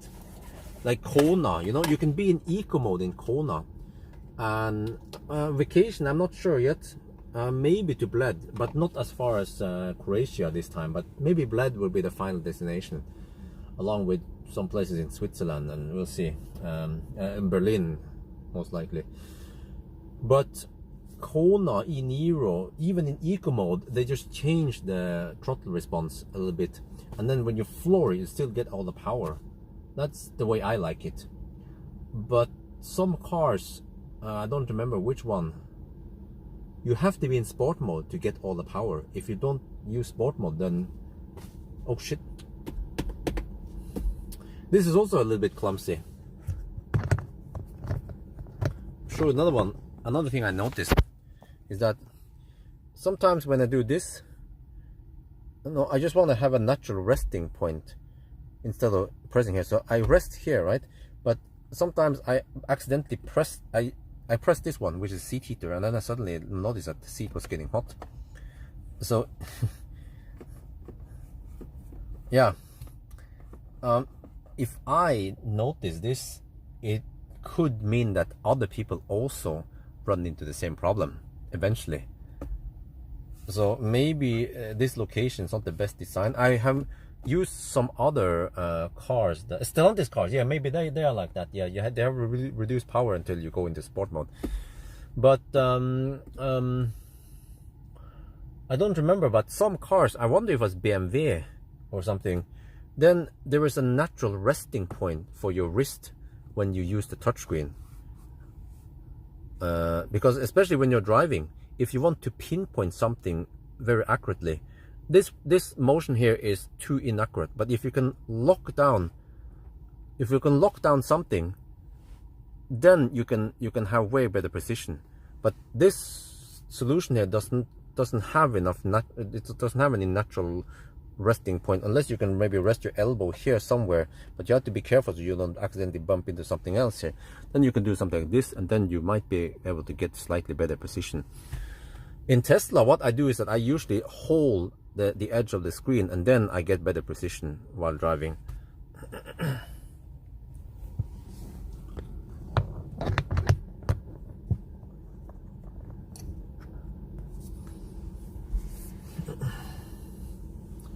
Everything is possible to repair.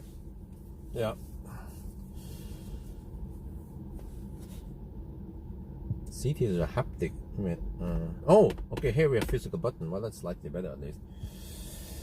Yeah, I'm not a fan of haptic buttons. I don't know what the heck is the point of it, really. Cost savings, but either you have a physical button or you don't have a physical button. Yeah. The map is still... Yeah, I will show you here. Let me show you something here. This annoys me after a while. Okay, look here. Look here. Wait, oops. Look at the lagginess. Look how slow it is. Okay, that one is snappy.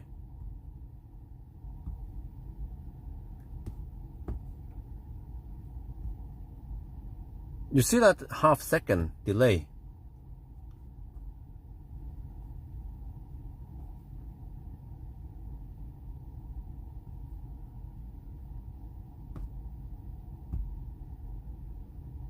If you try something that is snappy, like a Tesla or the classic Soul, or a classic Ioniq, and then you come back here and you'll be like, what the heck is this shit? Look at that. Look at how slow it is. I pressed it. Wait, didn't I press it? It didn't register my press. You guys even heard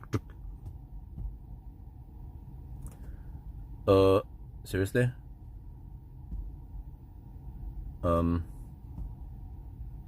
Wow. Wow.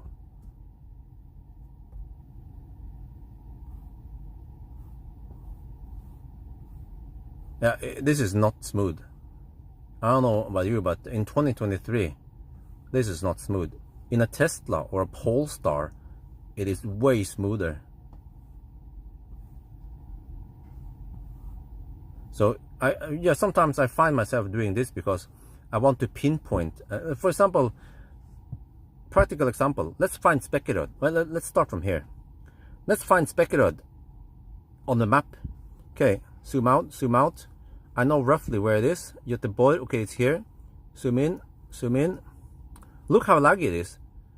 Okay, Spekkerud is there. No, wait, it's not there. It's Stora Höga. No, wait. Maybe it's there. Is it there? No, wait. Yeah, wait. No, that's not one. Out.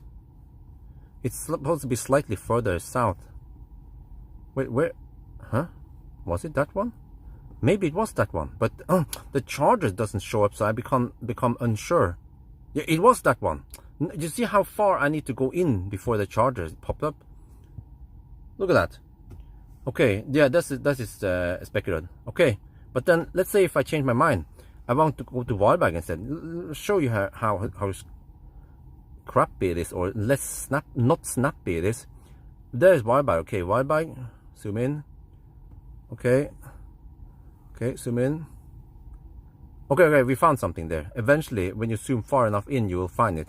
But the one that is hard is Strömstad.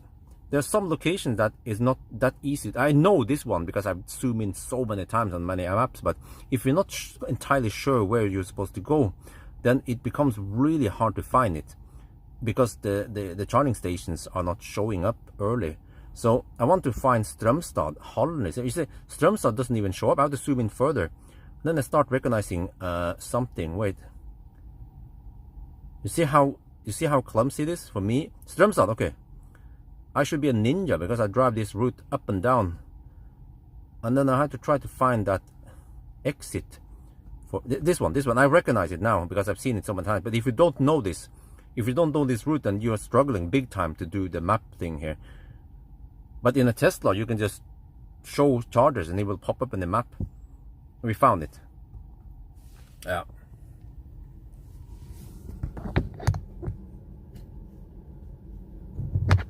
So, but you see, if I show this in a video, in the main video, people will start complaining that Björn, you're a Tesla fanboy. Whatever doesn't look like Tesla, you don't like it. You know, the car is fine. You know, you're complaining about it. You're trying to find faults with the cars that is not a Tesla. So I'm like, whatever. I don't mention this in the main video.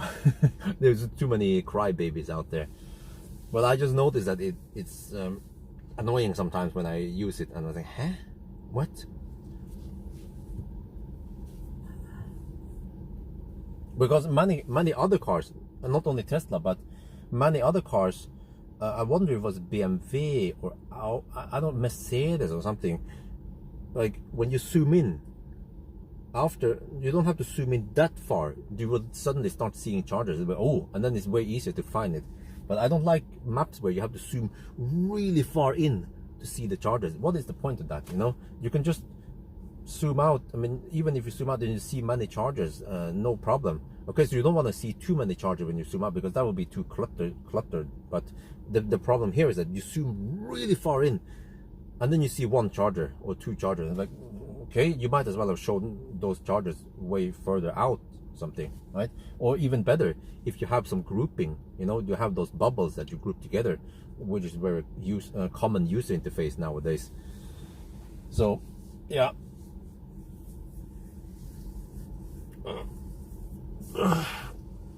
Okay, but it's 9 now.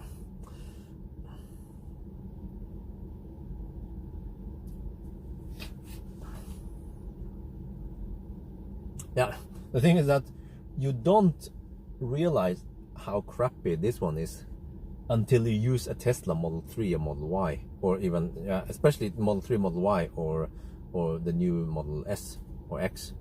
You know, you use the map there, and you'd be like, damn, this is as snappy as on my phone or tablet or my computer. You know, that's how Google Maps should be. It's super snappy. And then you come to this car, you'd be like, what the heck? Yeah. Well, whatever.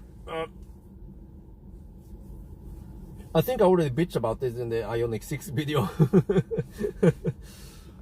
Yeah.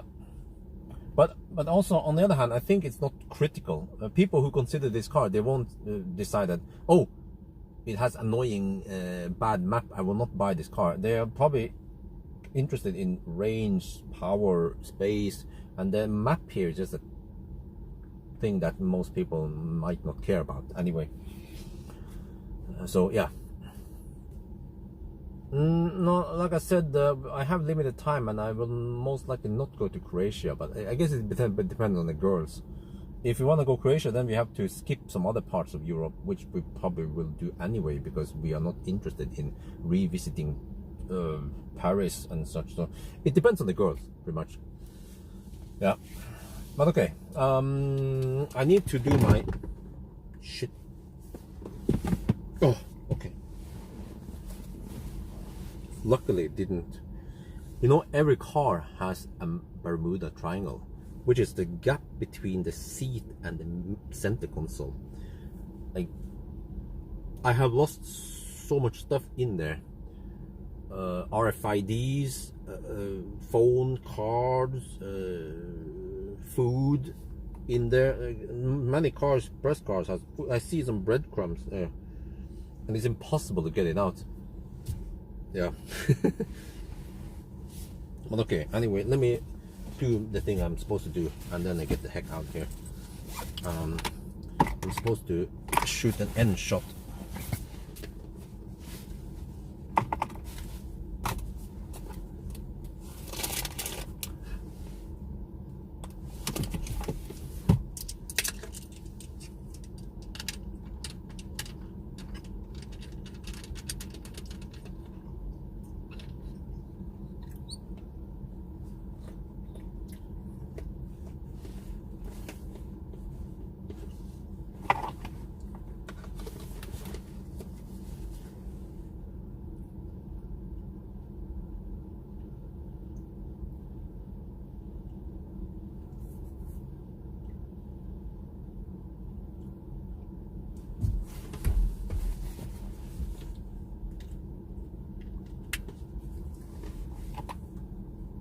Well, thank you for joining my live stream. And if you guys are leaving now, then have a nice Sunday drive. I'll try to get some chill time today.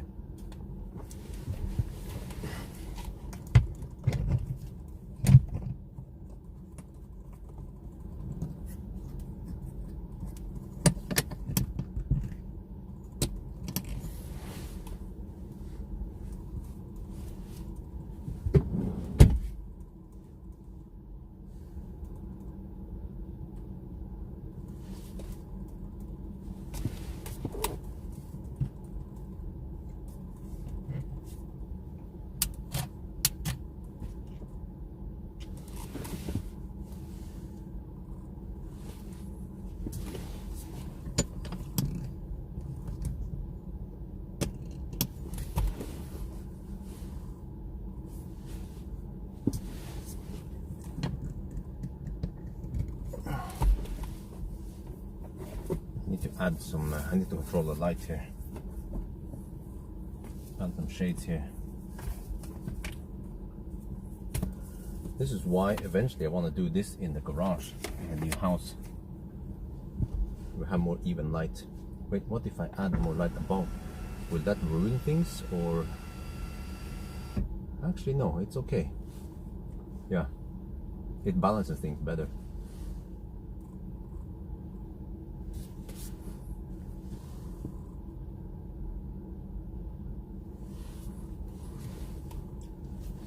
Let me check if sound is okay. Sound recording, okay. Sounds okay. That's 100%.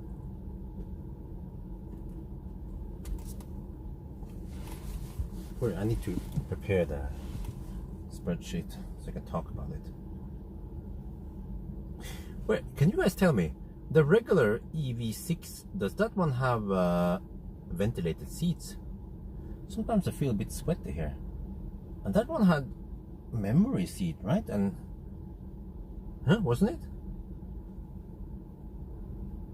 Was it? I think ventilated seat is quite standard on the Korean cars. No, they don't. Really? Wait, was it Ioniq 5 then? But wait. So the Kias, they don't have ventilated seats normally.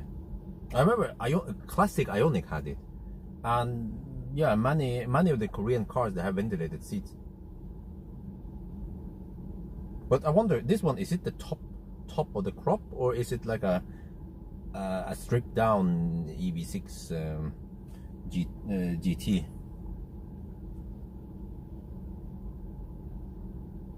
But I would assume that if you get the EVs, if you get this one, like the performance package, you should get a lot of goodies already, like, you know, the fat brakes and such.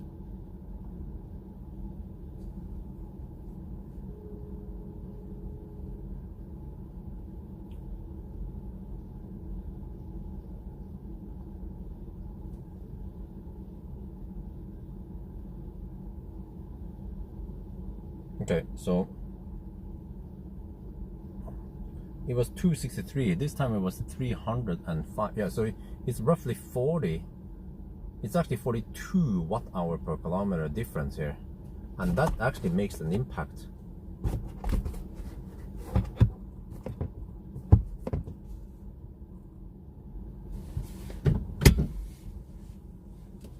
Okay, let me do the thing.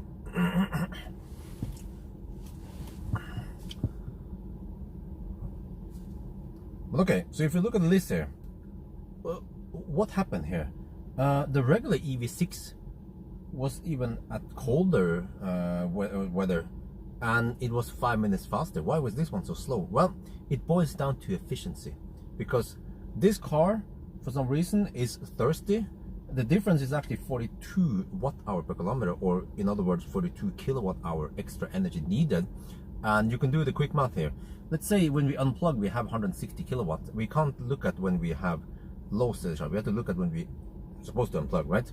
160 something kilowatt divided by 42 kilowatt hour is roughly 15 minutes of extra charging time. And then today, since we had the preheating, things speeded up.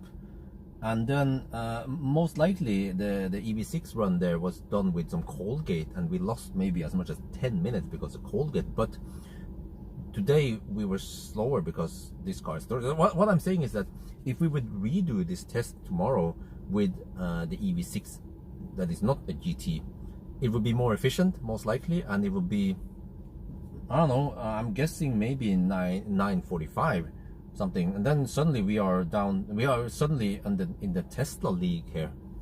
So yeah, so again, it is what it is. This car is the performance version with fat tires and maybe less efficient motor or drivetrain. I'm not sure what the heck is up with this one, and then this is the result.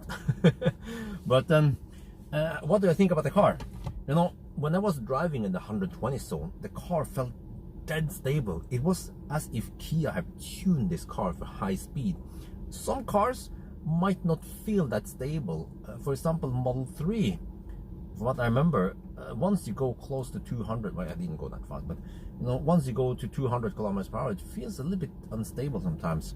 But versus German cars in general, they're tuned to be stable at high speed, and I feel like Kia also is like that. So at least that's good. And then soundproofing is really good. Seat, however, after sitting here for 10 hours roughly, then I feel a little bit butthurt, and I'm missing some adjustment in the seat. And also there's no seat ventilation when you're driving on sunny day. You get a little bit sweat in your butt, or I mean back, yeah, and stuff like that. So in the regular EV6 you get seat ventilation if you go for the higher trim or the top trim. So in a way, if I would buy the EV6, I would probably get the regular one, not this one. It has more power, which is nice, but also another minus is that in order to unlock the 585 horsepower, you have to use that yellow button, and then you go into Sport Plus mode, and then you get it. If you are in normal mode, even in Sport mode, not the Sport Plus, you will get 485 horsepower roughly. So you're missing that 100 extra horsepower. But in a Tesla or in actually a BMW i4 M50, you can enable either Sport mode or whatever, or the Sport Boost, and then you will have all the power available without going into some weird mode. Because here, if you use a yellow button, parts of the traction control seems to be off, and you can't even use adaptive cruise control during that mode, so you have to exit it. So it's like, if you want to get this beast, there are several compromises. That's what I'm saying. Whereas if you go for the other options that I mentioned, or maybe other cars even, then you have way less compromises. So that's what I feel about this car, at least. So I try to give you guys as honest opinion as possible. So I think that's gonna be it for now. I hope you guys enjoyed this video. As always, thank you for watching, and talk to you later. Okay. Saves weight. Are you sure about that? Because did you know, Alan Brown, that this, okay, let me ask you, Alan. So if they say weight, how much lighter is this car versus the regular one? You know, the GT should be lighter, right? Yeah, how much lighter is it then, if you would guess?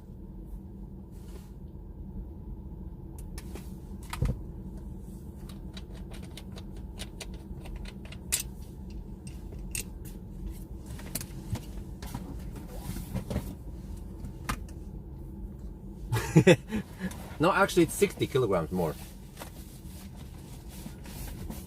I just wonder what weighs 60 kilograms more.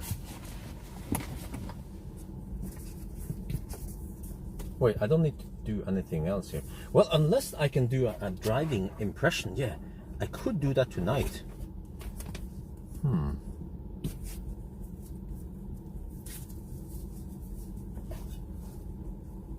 Wait, but can you get a ventilated seat in the EV6 GT? That is the question. Or are they locked to this one, this configuration, the sport seats? Huh? Can someone tell me that one? That would be interesting to know. And then this one here, this bag needs to be cleaned a little bit. There's a little bit of spillage.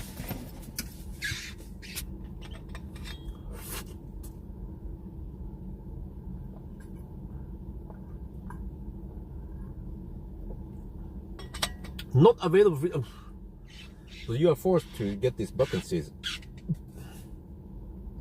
Well, if it's a Grand Tourer GT and you'll be cruising, then for cruising I probably want to have more comfortable seat than sport bucket seat. This will kick ass in a racetrack maybe. But who buys this car for driving around a racetrack, right? So it's I don't know, man. I feel like they are trying to shoot in many different directions. It's a fast car. It has bucket seats. It looks nice, but yeah, I would get the regular non-GT instead. It's slightly slower, but still quite fast anyway. Yeah, I remember that the Ioniq EV5 and EV6, they are fairly snappy, especially in sport mode. 300 and yeah, it was actually roughly on par with Model Y long range, I think. Yeah, something like that. So yeah, because the reason why I bitch about this is because when I drove the BMW i4 M50, which is also the performance version of the i4, it had comfortable seat, it had electric adjustable seat, it was still very efficient despite being the beefy BMW, right? Okay, it lacked space, but that's a different story. They took some shortcut. They don't have a proper platform, but at least I feel like with the BMW you have less compromises. And then of course Tesla, and what else was it? Tesla, BMW, yeah, even the beefy EQE with shit ton of power and torque, you can still get good seats and the luxury, the comfort you want. Yeah. So here it's like you are locked to this track mode thing, whatever. Well, maybe GT means Grand Theft Auto, GTA. This is the Kia EV6 Grand Theft. It's been, you want to use this for bank robbery, and then the people who drive this car, they are professional race drivers, you know. And then if you want to get away from the police, this is the car to go for. You saw today, yeah. Except for that, I could actually barely outrun, or maybe not even outrun the BMW. You know, it was freaking tough to beat, man. That M50. I mean, I won one time, and then he almost won the second one. But then we reached the 100 zone and we slowed down, both of us. Yeah, Model 3, yeah. The seats in Model 3, they are also sweaty. I would like to have ventilated seat in the Model 3 or Model Y. I wish Tesla would offer that, because those seats are, when it gets hot outside, sunny, then they are sweaty. I'm actually not looking forward to that part tomorrow when I drive the EV, no, the rear wheel drive Model Y. Yeah. But okay, I have done all the stuff I need to do now. So I'm actually going to move stuff out of this car and get ready to move them into Model Y. So this is constant moving of equipment back and forth. Yeah, I had to get the Model Y ready. Yeah, flat, yeah, of course.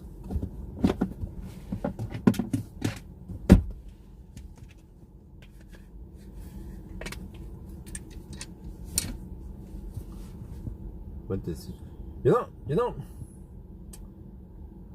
I need to do some cool stuff. But it's just about time. You see, this is why I need to hire someone. Because, for example, a short video. Nah, I don't think so. You have to look at the live stream playback.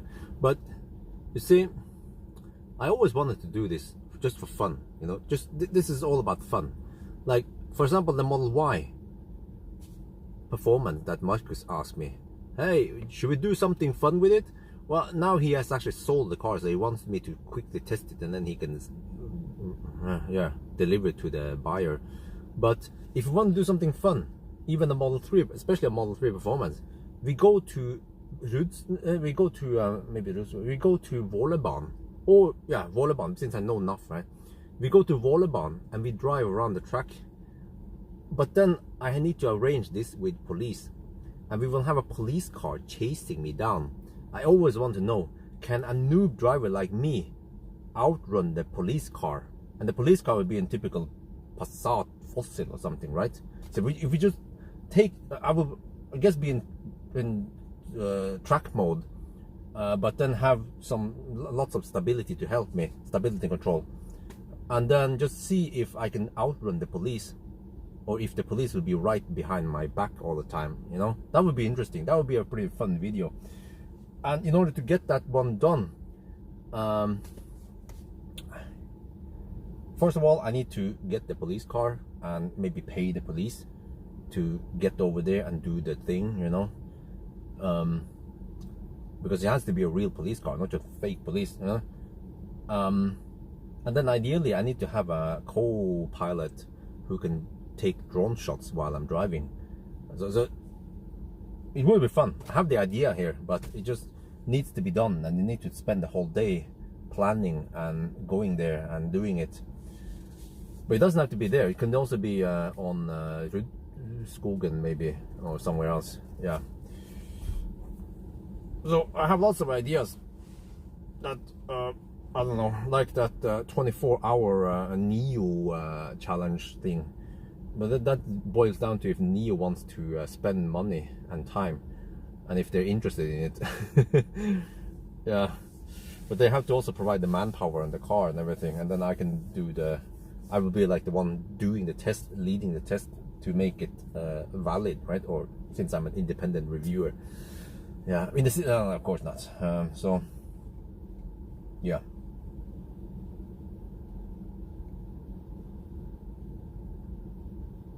GTA style. Yeah. So anyway, I'm about to pass out soon. I have to walk Dolly and maybe do some morning stuff, and then we'll see if I get some sleep or not. And then in 15 minutes, the cheap hour. I can show you guys, by the way, if you haven't seen it.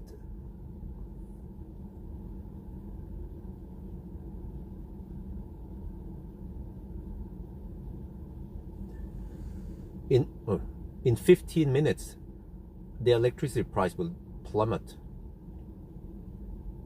But this is before the tax. I mean, before the fee. I mean, grid fee.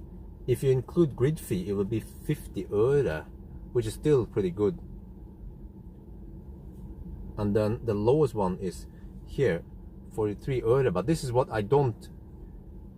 This is what I don't understand. How is it calculated with strømstøtte? Because I think strømstøtte is a flat rate on top of this one again, or actually it lowers everything, which means that if strømstøtte is, for example, 50 öre, then basically the electricity becomes free. But it's either way, it's good to utilize that cheap period here. Instead of here, for example, then it's more than 1 NOK per kilowatt hour.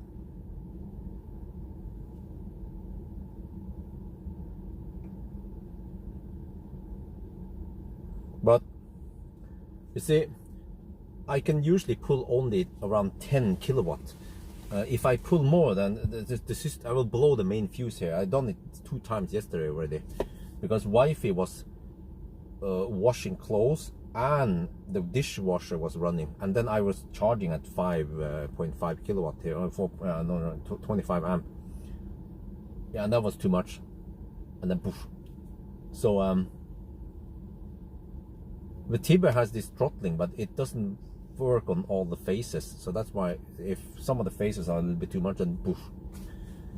So in the new house, I have I got confirmation from the electrician. I will have a 40 amp fuse, and that means 27 kilowatt at my home. I said, oh yeah, I got the power. 27 kilowatt. Most of the time, I might be pulling, well, it's such a big house, for light and some stuff, right? Might be pulling maybe 2-3 kilowatt continuously. I can show you here, by the way. We have Tiber pulse.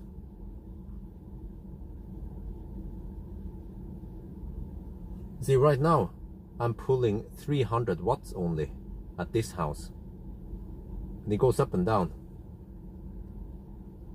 Maybe I should make a video about Tiber, because some people don't know too much about this. Charger is on separate phase. Well, yeah, that's the problem. It is one phase, so it pulls a lot of amp in one phase. So it is better in the new house, I will get 11 kilowatt. I've decided to go for 16 amp 3-phase. First, I wanted to get 22 kilowatt, but then the problem is that then you have to wire everything for 32 amp, and you have to fuse it for 22 kilowatt, which is a bit massive. And I realized that, okay, so there will be cars nowadays. Fortunately, not many cars have single phase. Most of them have 3-phase, so I will get 11 kilowatt, which is plenty in most cases. And I'm trying to even get some DC charger, maybe from Thailand, the one from PA, that's 25 kilowatt, or maybe Power, the trolley. But I also need to pair it up with a battery, so that I can get something like 42 kilowatt DC or some shit. But even if I can get even like a 10 kilowatt DC charger, that would be plenty, right?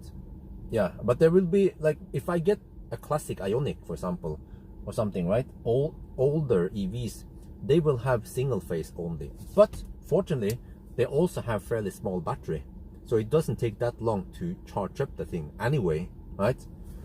So there will be some weird cases where I arrive with, let's say, a classic Ionic or something, like let's say, you know, the earlier, the first version of I-Pace and EQC, they had only 1-phase, so you take freaking forever to charge up that shit. And if I had only 16 amp, then I would only be putting in 3.3 kilowatt after charging losses, so it could take like 24 hours just to charge up the thing. So in that case, I might have to go to a fast charger nearby, near Jessheim. There is actually a mere 150 kilowatt charger around 5 minutes away from my home.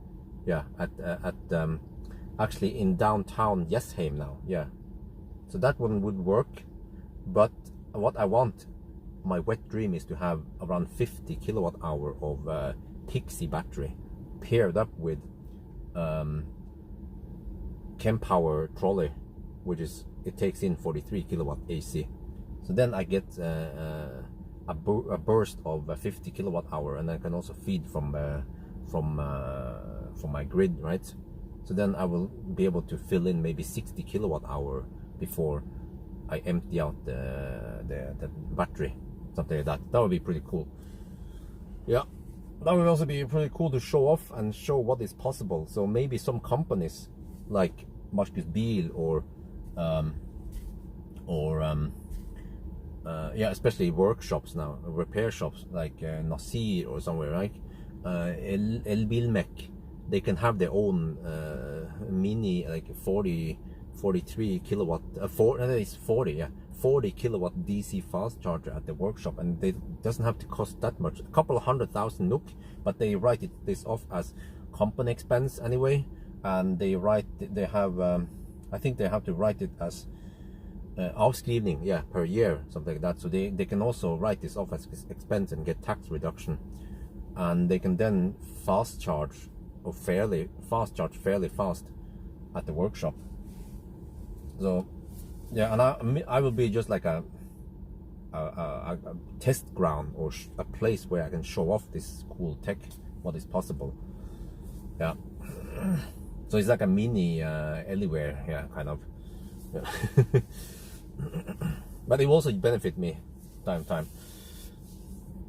What actually happens many times nowadays is that I finish range test, but then I end up having to top up at Ionity and stay there for sometimes 20 minutes, half an hour extra, because later that day I have to then do an acceleration test, and I need full battery. But you see, the reason why I DC fast charge outside my home now is because I have so damn slow charging here. Like, we're talking about 3.7 kilowatt in the garage and 5.5 kilowatt over here. If I get 11 kilowatt, then usually that is plenty enough for me to fill up during the afternoon, and so I start with full battery in the evening anyway. Yeah. So this is why I feel like this house, this place I'm living now, is I'm restricted. I feel like I have grown out of my nest, and I need lots of parking space also. and I need better charging infrastructure, and yeah. So that's why. Also, well, the electrician also asked me, he can configure one charging station to be 3-phase 11 kilowatt 16 amp, and then you can configure the other one to be 32 amp 7.4 kilowatt, no, 32 amp single phase. But it's actually better to pull 3-phase. You balance the phases better rather than pull a lot on one phase. So yeah, that's why I figured out, okay, screw it, I'm just gonna go for 16 amp, and then that would be good enough. Yeah. But I forgot something. There is this I have this device. Yeah, I forgot about that one. You know, I have this device I can hook up in my new home, and it will actually take 16 amp 3-phase and turn it into 25 amp single phase. Yeah, I forgot about that one. Let me calculate, how much is that? Oh, it is 5. Yeah, that's 5.5 kilowatt. So it's actually still better than 3.7 kilowatt. It does some weird shit, and there's actually a transformer in there. I have it in my garage. I have it lying there for a long time because I don't have any use for it. But eventually it could be useful. And I have this adapter from Metron. So I can take type 2 input and I can feed it via that box. So if I get a classic I-Pace or EQC for some reason, or a classic Ionic, I will get 5.7 kilowatt via that box. And there's some losses, but that is just heat into the garage anyway. So yeah, so there's actually a solution. It will be good enough for those few cases. Lots of business. Yeah, actually, you know what? It could actually be very useful for lots of businesses. But if I think about this, I wonder if the reason why many like pizza delivery guys, you know, they invested in Zoes because they have 22 kilowatt AC. They want to be able to fast charge when they need to. So for some kind of delivery, like pizza delivery, if they have DC at the depot, it would be way more flexible. And also the Zoe, it can only charge that fast, right? 22 kilowatt AC around, and it has poor efficiency also. I think you end up with around 18 kilowatt after charging losses, maybe even lower, I'm not sure. But that's the maximum speed one car can be charging at. But in a way, it is better to have, let's say, one DC charger that can output 40 kilowatt. And then you can fill up a car, or you can have several of these. Yeah, and then you are more free to choose which pizza car you want to get. Yeah. So yeah, maybe that's pretty cool. This is the thing I need to tell Pixie and Kempower because I basically want that stuff for free, or actually even better, not for free. They are going to lend it to me. Yeah, because tax wise that is better, because if I get something I have to tax for it as if it was income. But if I borrow it just to show it as, you know, proof of concept, or to show this, it's like I'm doing them a favor by borrowing this and using it and showing what is possible. Then I can omit some tax stuff, because eventually one day when I move to another house, that equipment I will probably just return it, because I don't want it to be in that house. Or I might even take it with me to the next house, we'll see. So I have lots of cool ideas. Yeah. But okay, anyway, we talk a little bit too long. We stayed there almost an hour, and I need to plug in, and I need to get the heck out of here. I need to start packing my shits. We can have a long talk, just not driving anywhere. Yeah, we can actually have a nice talk. Maybe that's one thing I should do one day, is just sit and chill and eat something nice and drink something nice and just talk instead of driving. Because normally when I'm driving, I'm too busy. I'm calculating stuff. I'm shooting video. Yeah, I have to figure out where the next stop is, you know, doing something. It's very stressful.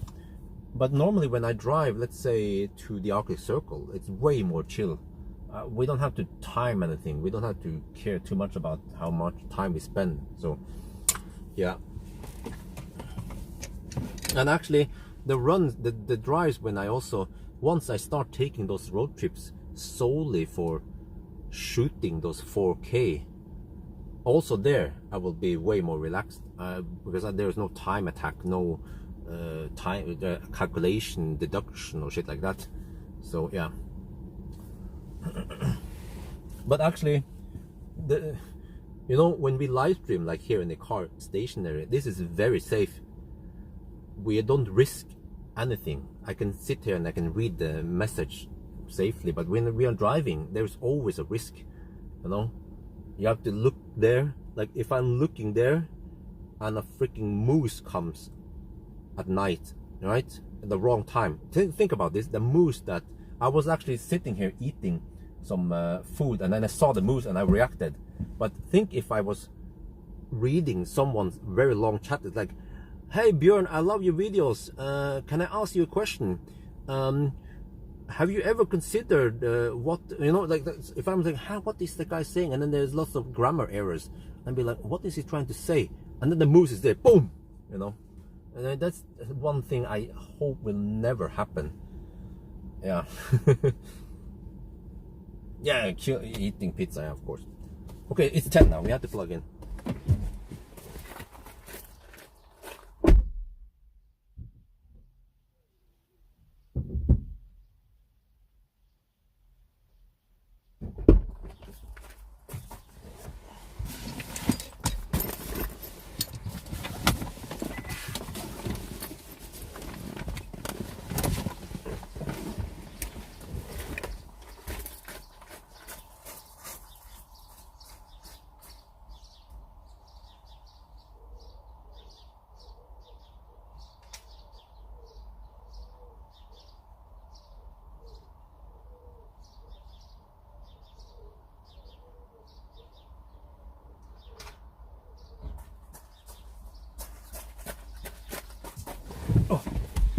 Oh, we're charging. Let me check something here.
Okay, but anyway, yeah, I'm just doing my final stuff now. I'm going to get the heck out of here. I'll end the live stream. Have a nice Sunday. Thank you for joining, and we'll be back on Monday with 1,000. Where's the thing? Yeah, more stuff coming.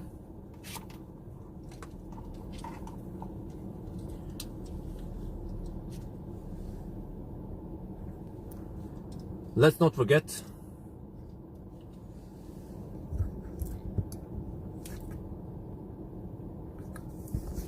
the king. Hail to the king. Bow down to the king. The Tesla. Yeah. Oh shit, I need to test the Tiber to see that I'm not overloading the home here.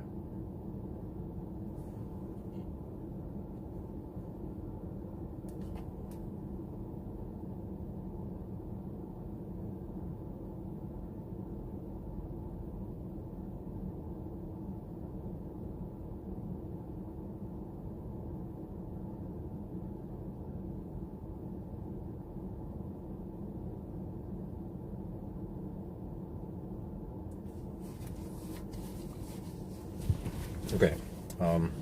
Yeah. All right. Let me start taking down all the stuff here because we are pretty much done with everything in this car.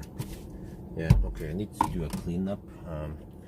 I might as well do it now that I'm sitting in the car. We have to move all that stuff over to Tesla. But yeah. So live stream on Monday with the Model Y. And yeah, I expected to go roughly 450 something kilometers only because it's not that efficient for some reason. Whatever, we are collecting 4K footage anyway. Okay, so let me just pack down my shit. And there, yeah, so that's it. Yep, goodbye, over and out.